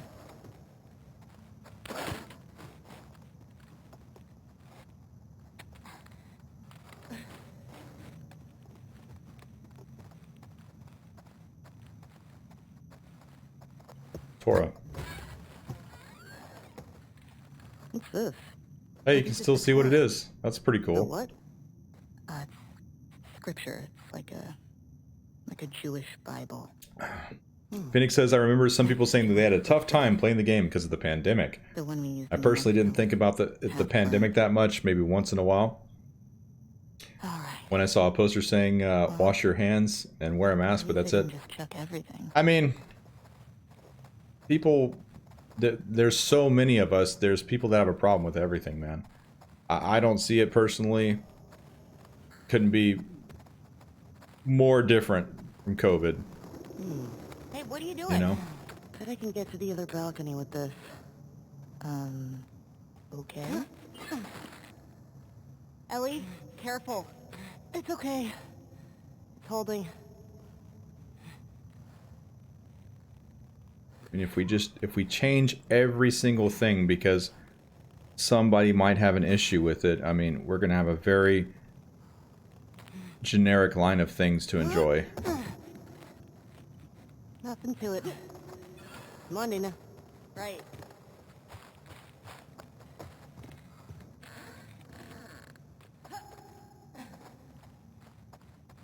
5774? Are we in the future? No, doofus, that's a Hebrew calendar. For the new year, my sister used to give me an apple dipped in honey. Apple dipped in honey. Craving it. That sounds like a lot of sugar. Oof, it does An apple's sound like pretty pure sugar. good. Jewish holidays are all about food and celebrating not getting annihilated by our enemies. Right? A long line of survivors. Exactly.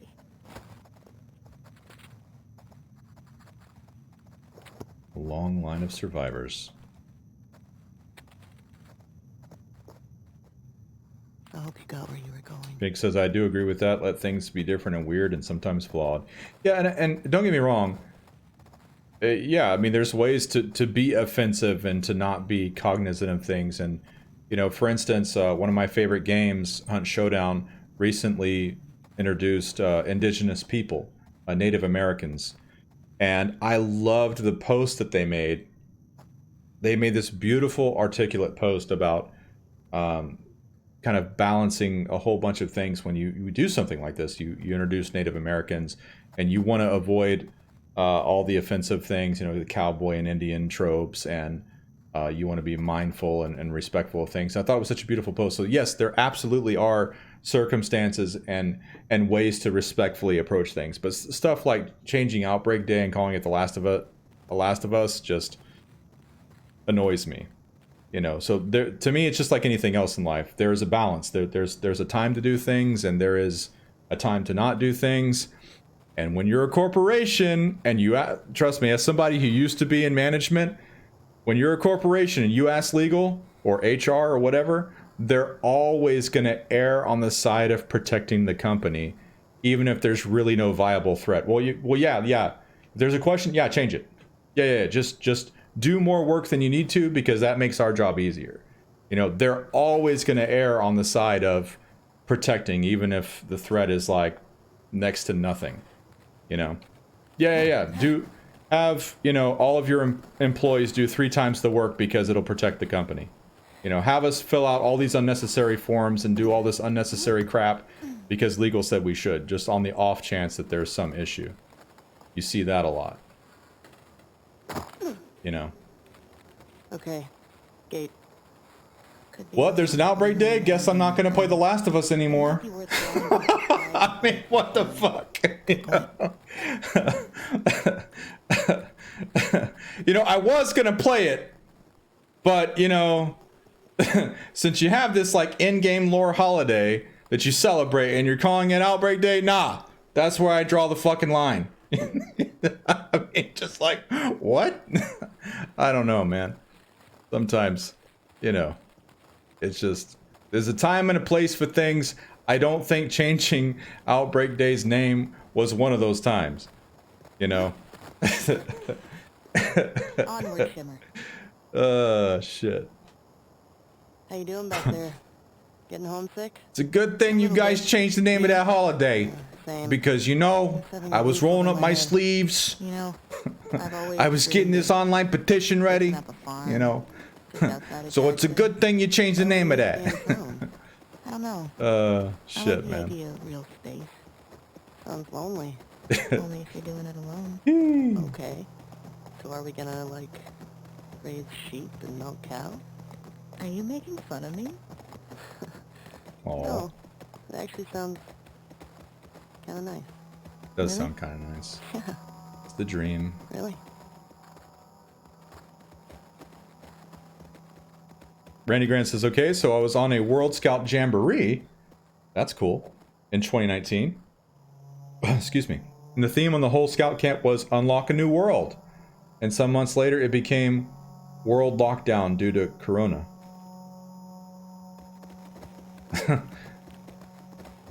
Please tell me they didn't change the name because of the lockdown. Barcos. It's got Isn't that the key you found? lock in it. There's a lockdown going on. We got to change it. We've only been doing this thing for 75 years. Okay, how did I just get myself turned around here in this 8-bit world? Actually, should we go to the Trier fuck? Should we go there? Yeah. I don't see a need to go... Oh, I do need to go into the bank, Phoenix, right? To get the shotgun, right? That's the only way to get it. Well, the only way to get it right now. Right?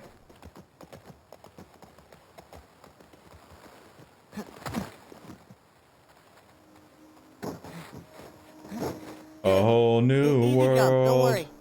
Worrying's in my blood, so... I actually killed Ellie there once. Because you guys know me and my history of making Ellie jump. While I have killed Abby in jumps I didn't make, for some reason, at least in my memory, it seems like I kill Ellie more in jumps than I kill Abby. Nope. You know? Did you just say try or fuck? No, I would never say that. I don't use foul language at all. I am an angelic being. Man, check this out. This thing's I a don't relic. use foul language. Here we go. I don't celebrate Outbreak Day. I celebrate The Last of Us Day. I'm a good boy.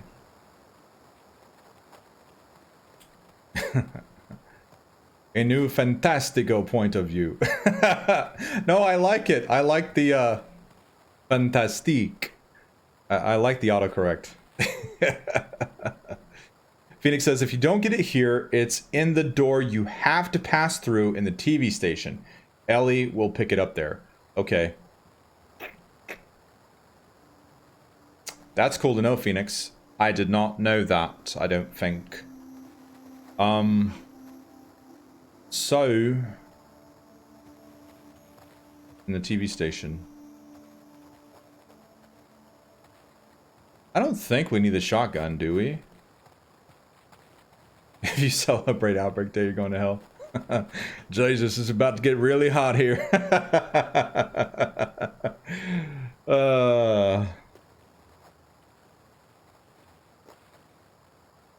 Yeah, it's only got 3 hits left. We'll keep this axe.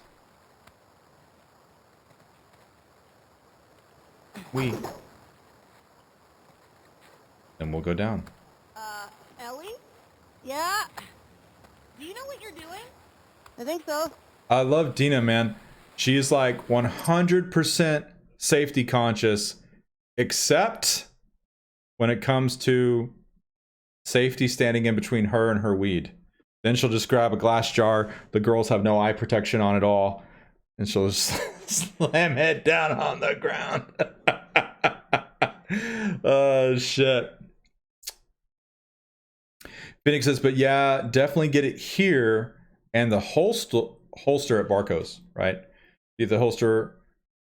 If you get the holster before getting the shotgun, it'll be a handgun holster. If you go to Barco's after the bank, you'll get a long gun holster. What the fuck? It's been so long, I don't even fucking remember this shit. What's happening? Oh, I was looking at the wrong truck. I was like, how am I over the truck? I need to swing onto the truck. It's because it's the wrong truck, dummy. Buckle your safety belt. I killed Ellie by letting go of this rope.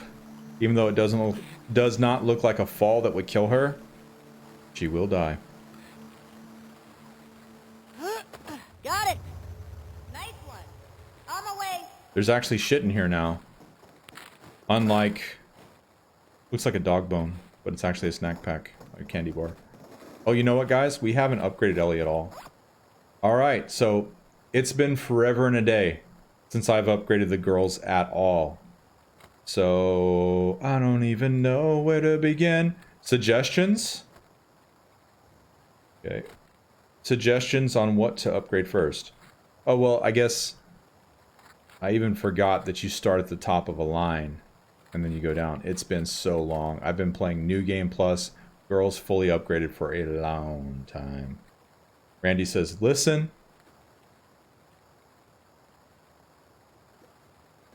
What the fuck is wrong with you? I got it open, didn't I? It's all right, Randy. I didn't know about this till I watched Banana Bell playing once. And the chance to get the remaining holster will be at the safe in the infected garage before you climb up the tall staircase to get to the Boris fight. Oh, okay. The motorcycle garage? Cool. What do you recommend, Phoenix? Listen. Okay, Phoenix recommends melee. Plus 50% moving speed. Yeah, I don't think I use listen mode all that much anymore, except for when you're encountering the stalkers at the expo or the newspaper offices. Because fuck those stalkers. Let's do melee upgrades. Faster crafting. Damn, she got a lot of pills.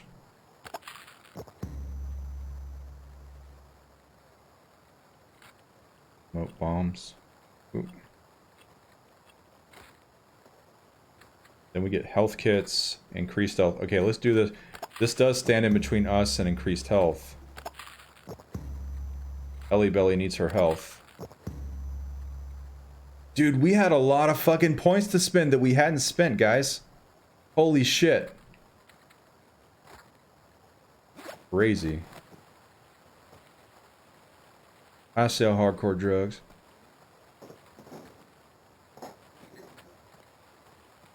How did Ellie not overdose? She just ate a fuck ton of pills. Phoenix says I played the game without it. And there's an option to turn listening mode off in the game. I imagine it takes the useless listening mode upgrades out of the tree so I don't have to waste parts on it. Oh, you wish? It should. You know, if you're playing without it on, they should allow you to skip that. For sure. Otherwise, you know, you're just burning pills. She needs to have her stomach pumped. She just took 123 pills, right? 120 pills, I should say. Dinner magically shows up. Look at her magically show up with Shimmer. Love it. Alright, so let's go to Barco's. Let's get our pistol holster for Papa Joel. Papa Joel's revolver.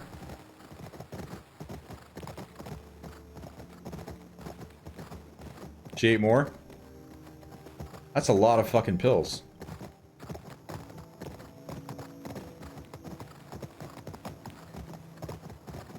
Barcodes. Will there be shotgun shells at the tank if you don't have the shotgun yet? Asking the real questions. 120 25-year-old pills. That bitch is hallucinating, right, Phoenix? Oh, but you know what's gonna happen, Phoenix and Randy. It's gonna kick in like 2 hours later. Like that scene from Wolf of Wall Street where they take those old pills and they think they're not working because they're old pills that have expired, so they take more, but they kick in like a long time later. It's gonna be like that.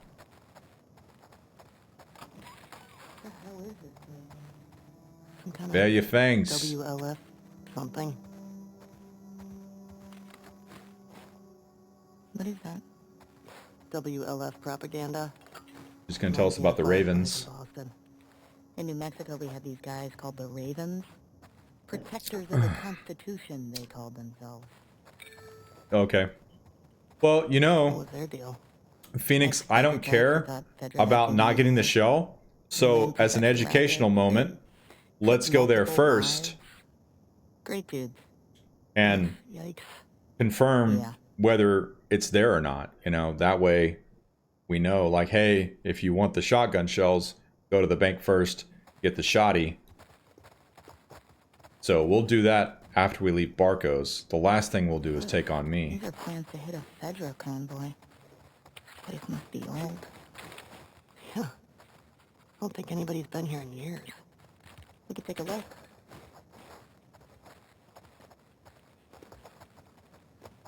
Okay. More pills. I want to increase Ellie's health. Oh, we already did. Plus 25%. Listen mode movement speed. We get the endure. Otherwise lethal damage. Yeah, that's a good one to have. Oh. What do we get here though? We get smoke bombs. Improve health kits. That's good. I don't care about this. And of course, we don't know what's in that third tree. Fixed tree upgrade was a complaint for me when I played on release date because I turn off listening mode. Makes the game even more intense. Oh, I bet. Just the way you like it. I couldn't, dude. I couldn't imagine playing this fucking game the first time without listening mode. Holy shit. Could you imagine, like, well, you don't need to imagine since you did it, Phoenix. But for me, I'm trying to imagine playing Ground Zero as Abby. No fucking listening mode. Holy shit. Wow. Crazy. Randy says, I think you can get shotgun shells even if you don't have a shotgun, because the game is like preparing you for getting a shotgun. We will see. We're gonna, there it is. Wow, it's just laying there. Guys, I haven't seen this in forever. The holster icon, it's just laying there. That's cool. There she goes. Goonie and Ghost would have loved this. A holster?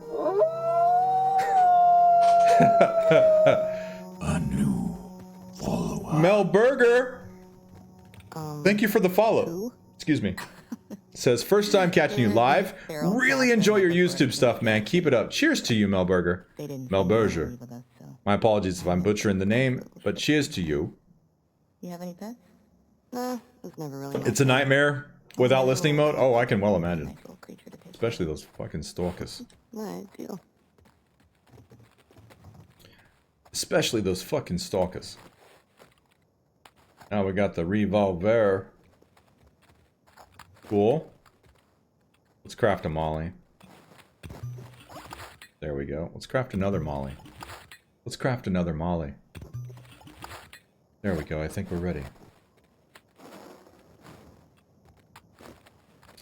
Phoenix says, I have ADHD and I can hyperfocus all my senses on. Dude, this game was incredible to play without listening mode. It was like 100% tuned in. Fuck yeah, man. That's what I'm talking about. Probably too intense for my Care Bear self, but sounds amazing. A-M-A-Z-Y. Amazing. Okay, let's go to the tank. Let's Hey, you nervous at all? gain some knowledge for ourselves. After everything we found Let's out about see WLF, if we can get a shotgun shell pre-shotgun doesn't change acquired. anything from, hey, Valiant. Melburger says, you got it right, just like hamburger. Checker supplies. Hell yeah. I'm so glad I didn't butcher your name, Melburger. And welcome once again. I'm so glad you're enjoying the YouTube content. So glad you're able to join us here. We're just enjoying our first 8-bit full playthrough. And it's a lot of fun. And we fantasize about traveling back in time to 1992 and showing this to my 12-year-old self. Alright. We should get back to the fuck Cedric gate before we lose the day. And, oh, and 12-year-old Danny would be totally digging that they're just, it's a video game, you can hear them, and they're just casually cussing. Like, he would just be like, whoa, so fucking cool. He'd just be totally... See if we can find those WLF at the Saravina. Full screen, thank you. Whoa, check out the tank.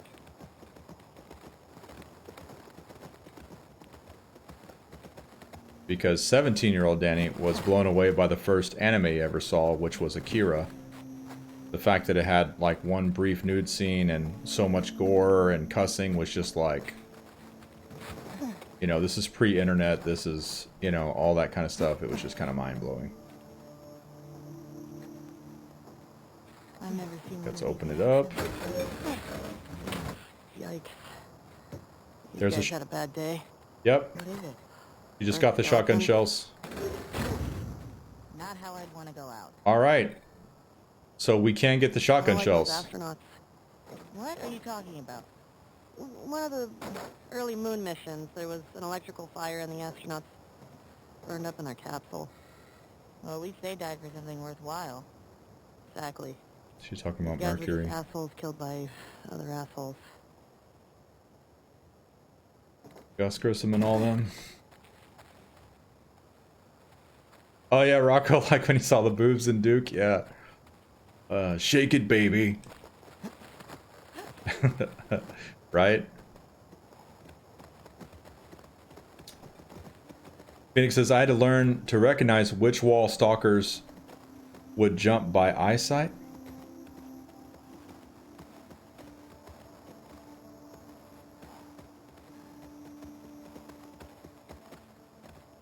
I don't understand. Holy shit, guys. Look at this fucking street lamp.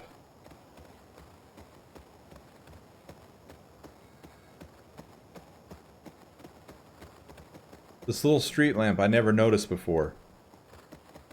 Sticking out the ground. Okay. Oh! That's the only way I know how to recognize them. Can you hear them in listen mode? If you could detect them in listen mode, I never knew about that. I never knew. Phoenix says, I saw TLOU for the very first time at the age of 15. I fell head over heels in love with it. The matter-of-fact nature of the violence, the brilliant story, the cool infected sections. It was awesome. Right on, man. Stay strong, little street light. Yes. Keep shining. Look at the sign. Oh, Think we found the bank. why did it go out of Explore it? Your Betty call. Strash?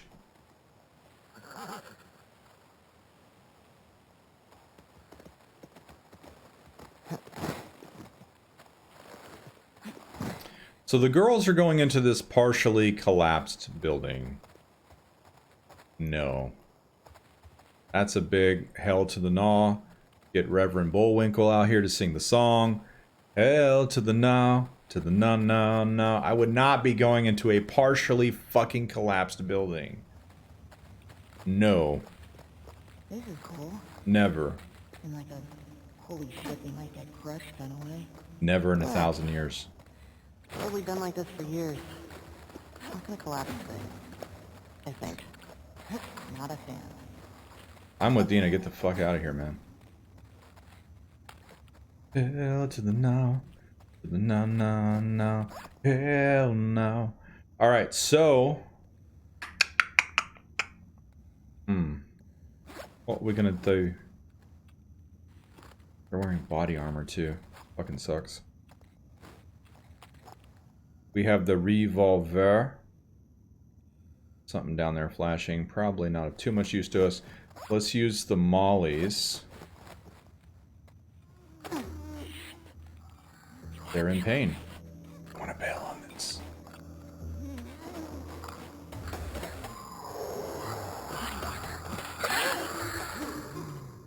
Go to the broken glass.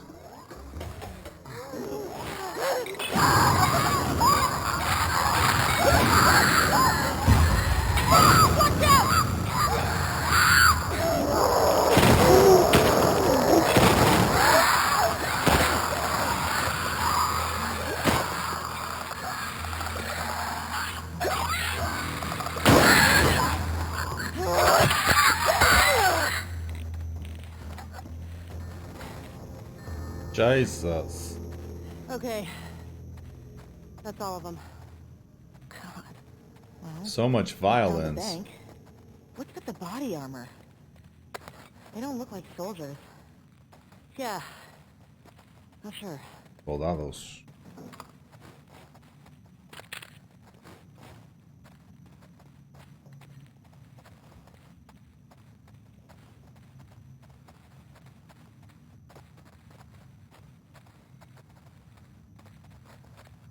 Oh no, Phoenix, I was just talking about the stalkers in the newspaper offices. Because fuck those guys. I don't even think of those things. I guess they are stalkers, the things that grow into the wall. When I talk about stalkers, I'm not talking about those guys. I do appreciate all the jump scares they gave me at first before you memorize where they're all at. It was pretty awesome.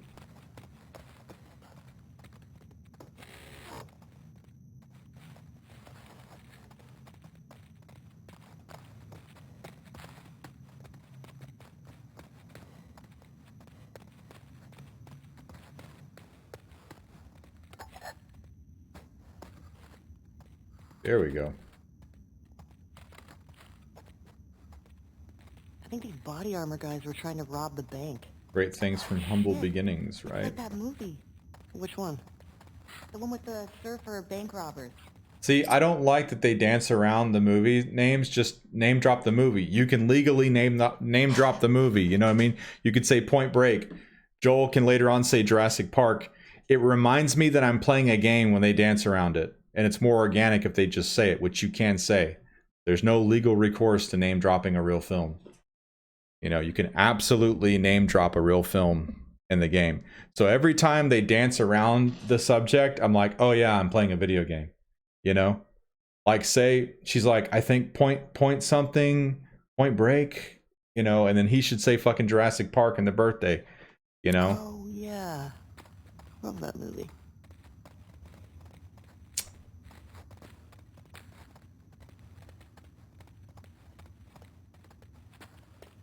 Randy says, lol, no, I got the shout gun down at the courthouse instead. Can we get in the courthouse? What?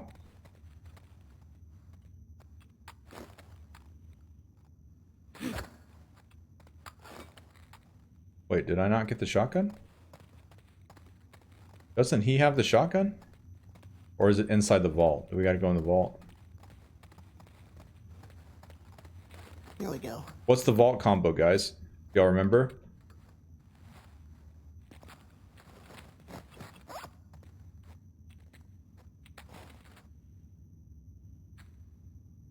$60-2306.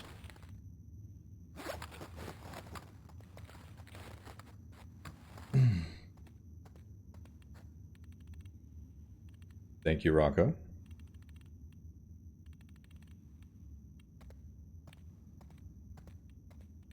$23.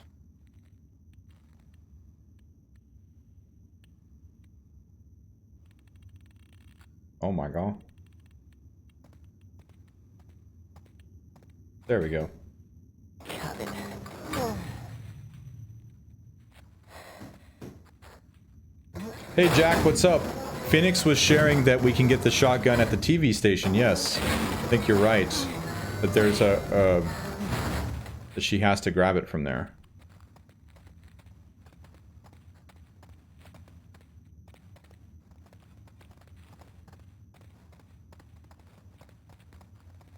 Right, Phoenix? Yeah, for me, it's just, those are moments that take me out of my immersion with the characters, because it feels more like they're trying to step around something because legal told them to, but you can absolutely say movie names without there being any type of copyright issue.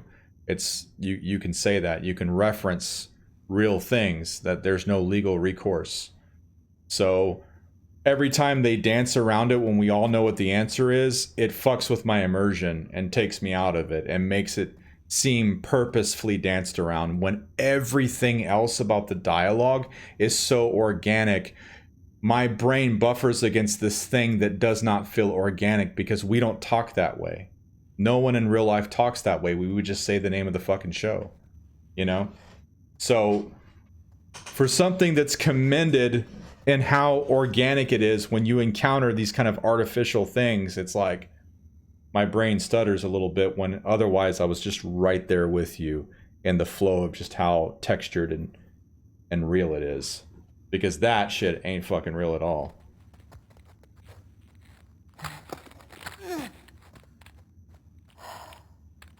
Thanks, dude. Randy says, what do you think the scariest jump scare is in the game? Oof. Scariest jump scare in the fucking game. Obviously, when the wall stalkers jump out at you, that's scary as fuck, especially the first times. The bag's full. Man, it wouldn't be Rat King, because there's nothing jump scarish about the Rat King. You're very well aware of the Rat King. I'm trying to think. There's probably a good answer, and I'm not thinking of it. Definitely the wall stalkers would absolutely be there, Randy. Phoenix says, the first Seraphite arrow that hits Ellie in the park. For me, Phoenix, that was kind of ruined. I think I knew from the gameplay trailer that arrow was going to hit. So my brain, as I approached that little bluff, I was like, something's going to happen here. I think I'm going to get shot with an arrow. But if I didn't have that in my mind, that would have absolutely scared the shit out of me. I mean, I was full of adrenaline, and I was still flinching when it happened. But unfortunately, I had some awareness that something was coming. So that's kind of, it kind of ruined it for me. But that would have 100%, if I had a reason to anticipate something, that would have absolutely been there. For real, 100%. Jack says, oh man, before the stalkers, when one run past the doorway, Jesus, I was like, well, fuck. I can definitely get down with that for sure. To be rich.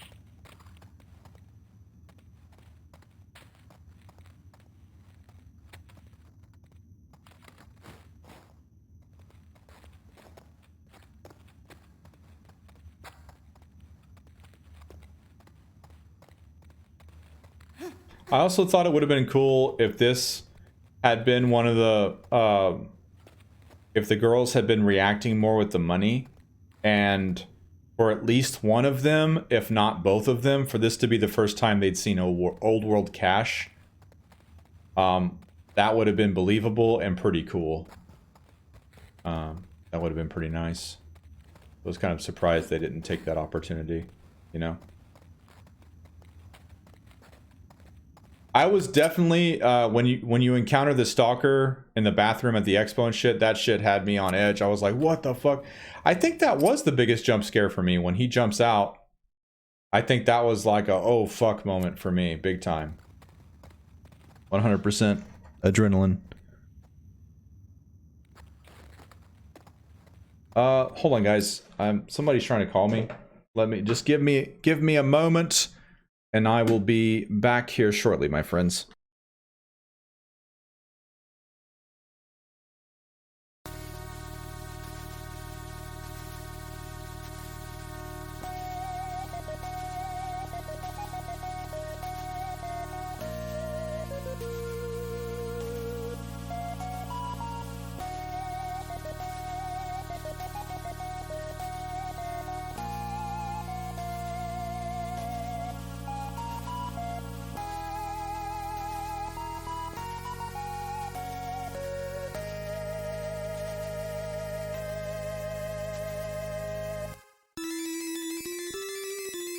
All right, just some wrong number persistently trying to call me. All right. Let's get back, shall we? Let's see, what did I miss in the chat? What did I miss? What did I miss?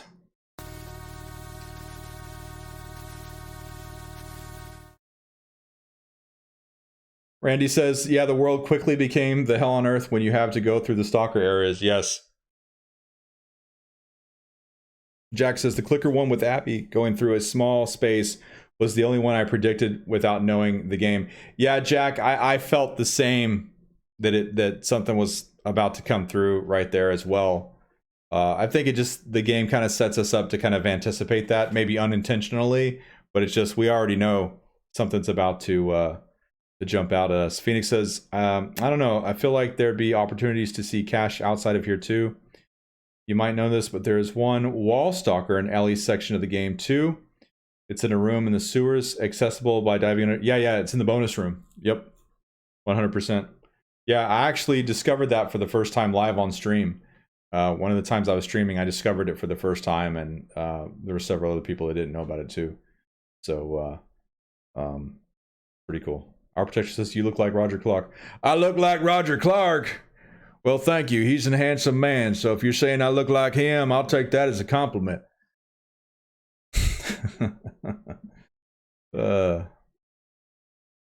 Oh, Phoenix, I forgot about Boris. That was a big jump scare. That was a big jump scare. Boris grabbing us as we go through the door. Yes. Yes. Boris Puggy is the archer that we encounter in the garage of Boris's house. Right when you get the bow, it's how you get the bow for Ellie. And Yeah, that's Boris. There's a whole storyline with Boris and Hillcrest about how he was fighting the WLF and they killed his daughter because she did some graffiti, and the neighborhood who was supporting Boris, they started getting that they didn't want to die over this shit because they're like, the wolves are crazy. So because they wouldn't go with Boris on this like revolution he wanted to fight after his daughter was killed, he like trapped them all. He like locked them all inside a garage, and one of them was bit, or he put an infected in there so they'd all be infected or something. And so when you unlock that garage with all those fucking infected, those are all people that Boris locked up in there. And then you fight him. He's the one stalker you fight hand to hand in the garage, and then of that house. Right before you go to the sequence to getting to Jesse. Phoenix says a lot of people yelp when they get jump scared. I don't. I just silently shudder violently.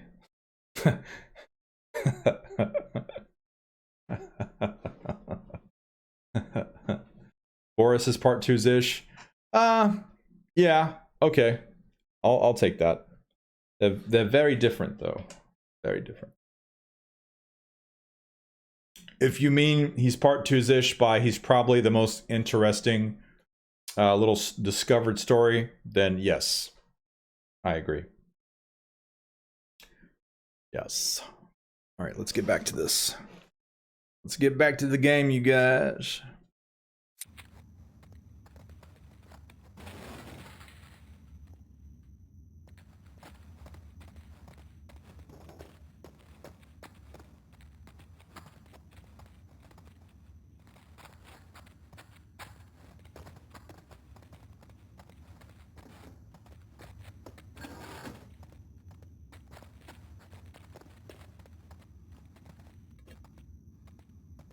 Cool. Sic Parvis Magna. January 29th, 1596. 9/32/79. Yep.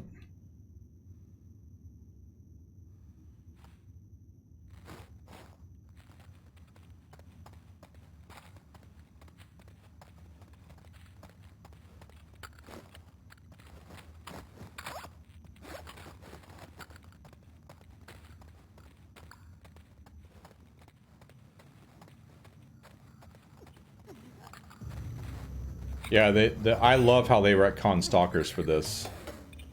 100%.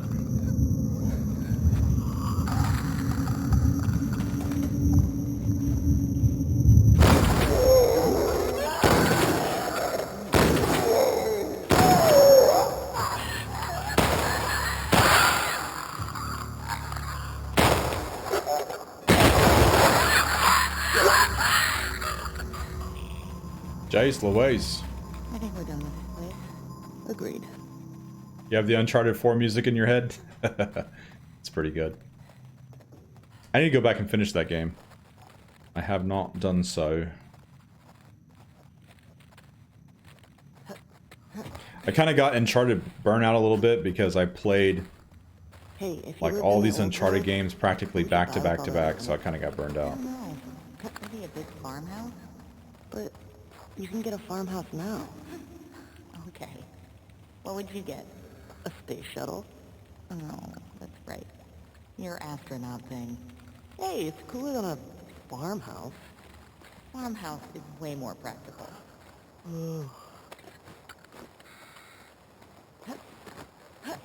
All right, it's time for Take On Me. This is crazy. Well, we got a shotgun out of it, so not complaining. Okay, let's get back to the fuck Fedra gate. Fuck Fedra. You got music to play, girls.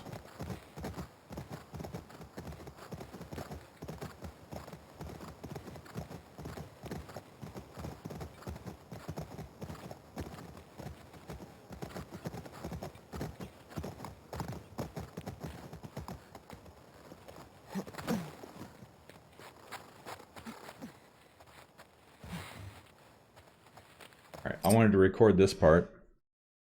So let's do that.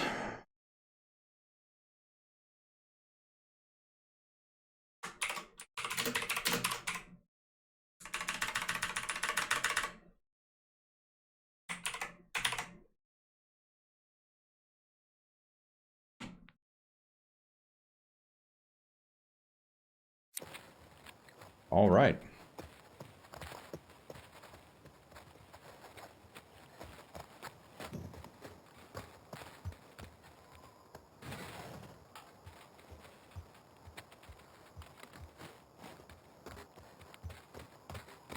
What I was sharing with people the last time I did take on me live on stream was that I love how Ashley Johnson sings the song, whether it was her own mind to do it or whether it was Neil's direction, because she's a singer, and you can hear on her YouTube channel how she'll play the guitar and sing, and she sounds like a singer. So here when she's singing as Ellie, she does not sound like a professional singer. She just sounds like a girl singing. A girl who doesn't have a bad voice, but a girl who has no professional training. But just listen to some of the music that Ashley plays and how she sings.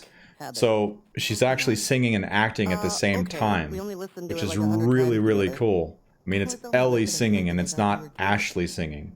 So it's Puggy says, I heard that Neil told her to make it sound less good, but I could be wrong. Oh, I can totally believe that. I could totally believe that in the direction. Because if you listen to Ashley's music, which I love a cover of the Eagles that she does. I mean, not the Eagles, House of the Rising Sun. I forget what band that is. But when she sings that, it's so beautiful, and you can hear like the vibrato in her voice, and there's like no vibrato when she's singing as Ellie. And Ellie does a lot of natural things too when she's singing. Ellie does some very realistic things when she's singing. She shows that little bit of awkwardness, that little bit of shyness that someone's listening to her that a trained performer absolutely doesn't show. You know, so like Dina's laying there or sitting there listening to her, so she kind of does this, it's like a teenager trying to serenade his girlfriend, you know, and he's a little bit awkward with it, but his voice doesn't sound bad, and he's a little bit kind of shy, but then he kind of gets into the flow of things. You totally see that in Ashley's performance here as Ellie. Now, how much of that can phase in the 8-bit mode? Well, we're about to find out, but it's pretty blow away badass. House of the Rising Sun, the Animals, right? Yeah, I love that cover that she does of them.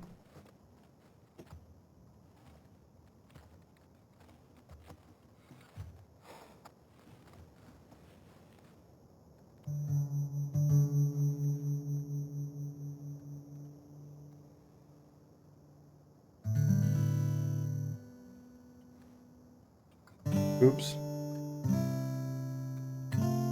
That too was deliberate.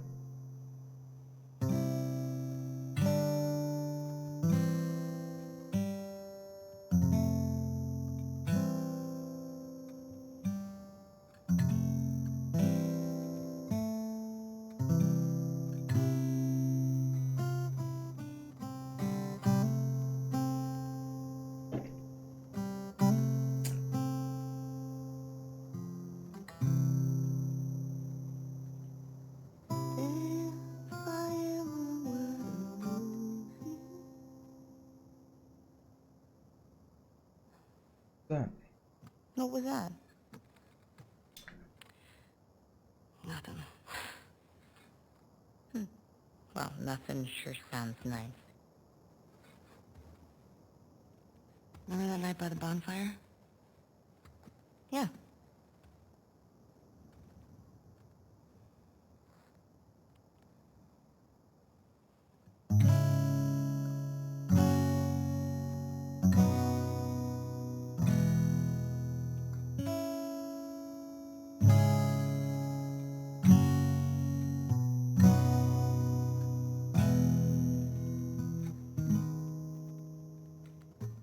Talking away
So beautiful.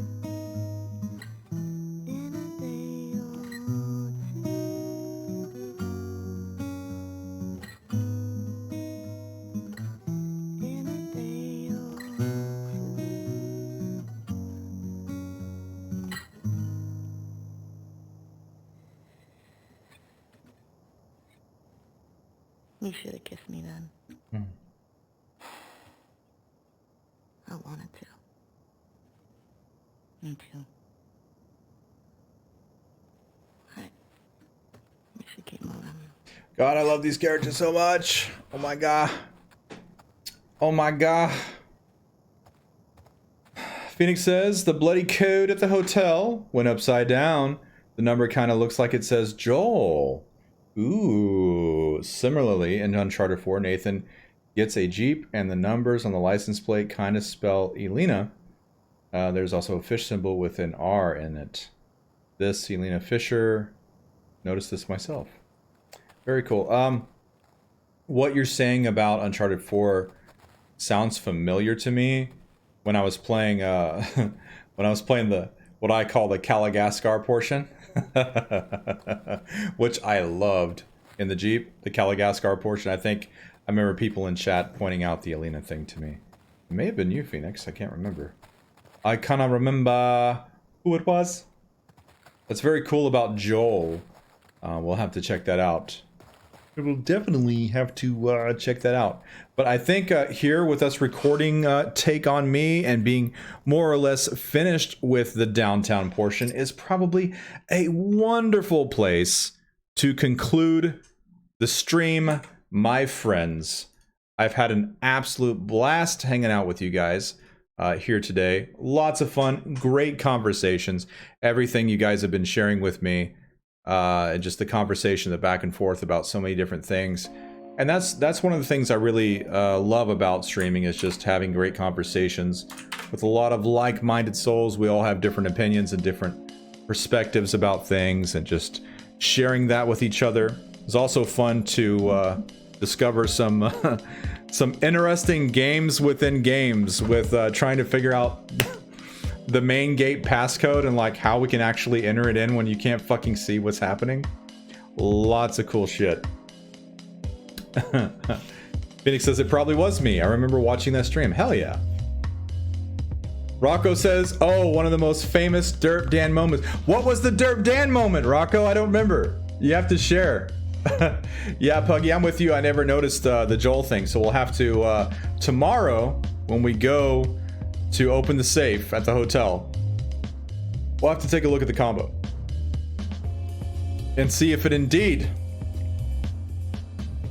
looks like it says Joel if we flip it in upside down. That's great. Mel Berger says, I enjoyed my stay. Have a good one. Yeah, Mel Berger, I'm so glad you came from here. Just touching on a few things. If you guys haven't already, check out that cinematic trailer that I cut together for The Last of Us Part 2. I actually did it to celebrate last year's Outbreak Day. That was my thing, and I kind of put it out there, and I don't think nobody really paid much mind. I don't think anybody really knew who I was, too. I didn't have a whole lot of subscribers and things back then. But yeah, check that out. That's how I would have advertised the game, is the cinematic trailer that I cut last year. So if you scroll under videos and you go back to last Outbreak Day, that's when I would have published it. Phoenix says, I believe the hotel code is 7302. Oh, okay, I'm got you. Randy Grant says, well, I gotta go and sleep now, so bye everyone and take care. I just turned my phone upside down, Puggy. That's pretty awesome. There's so much fucking detail that they went into. Rocco says, Calagaskar, you were drinking a little bit. But what did I do, Rocco? What did I do? This is what oh, did I just say Calagaskar?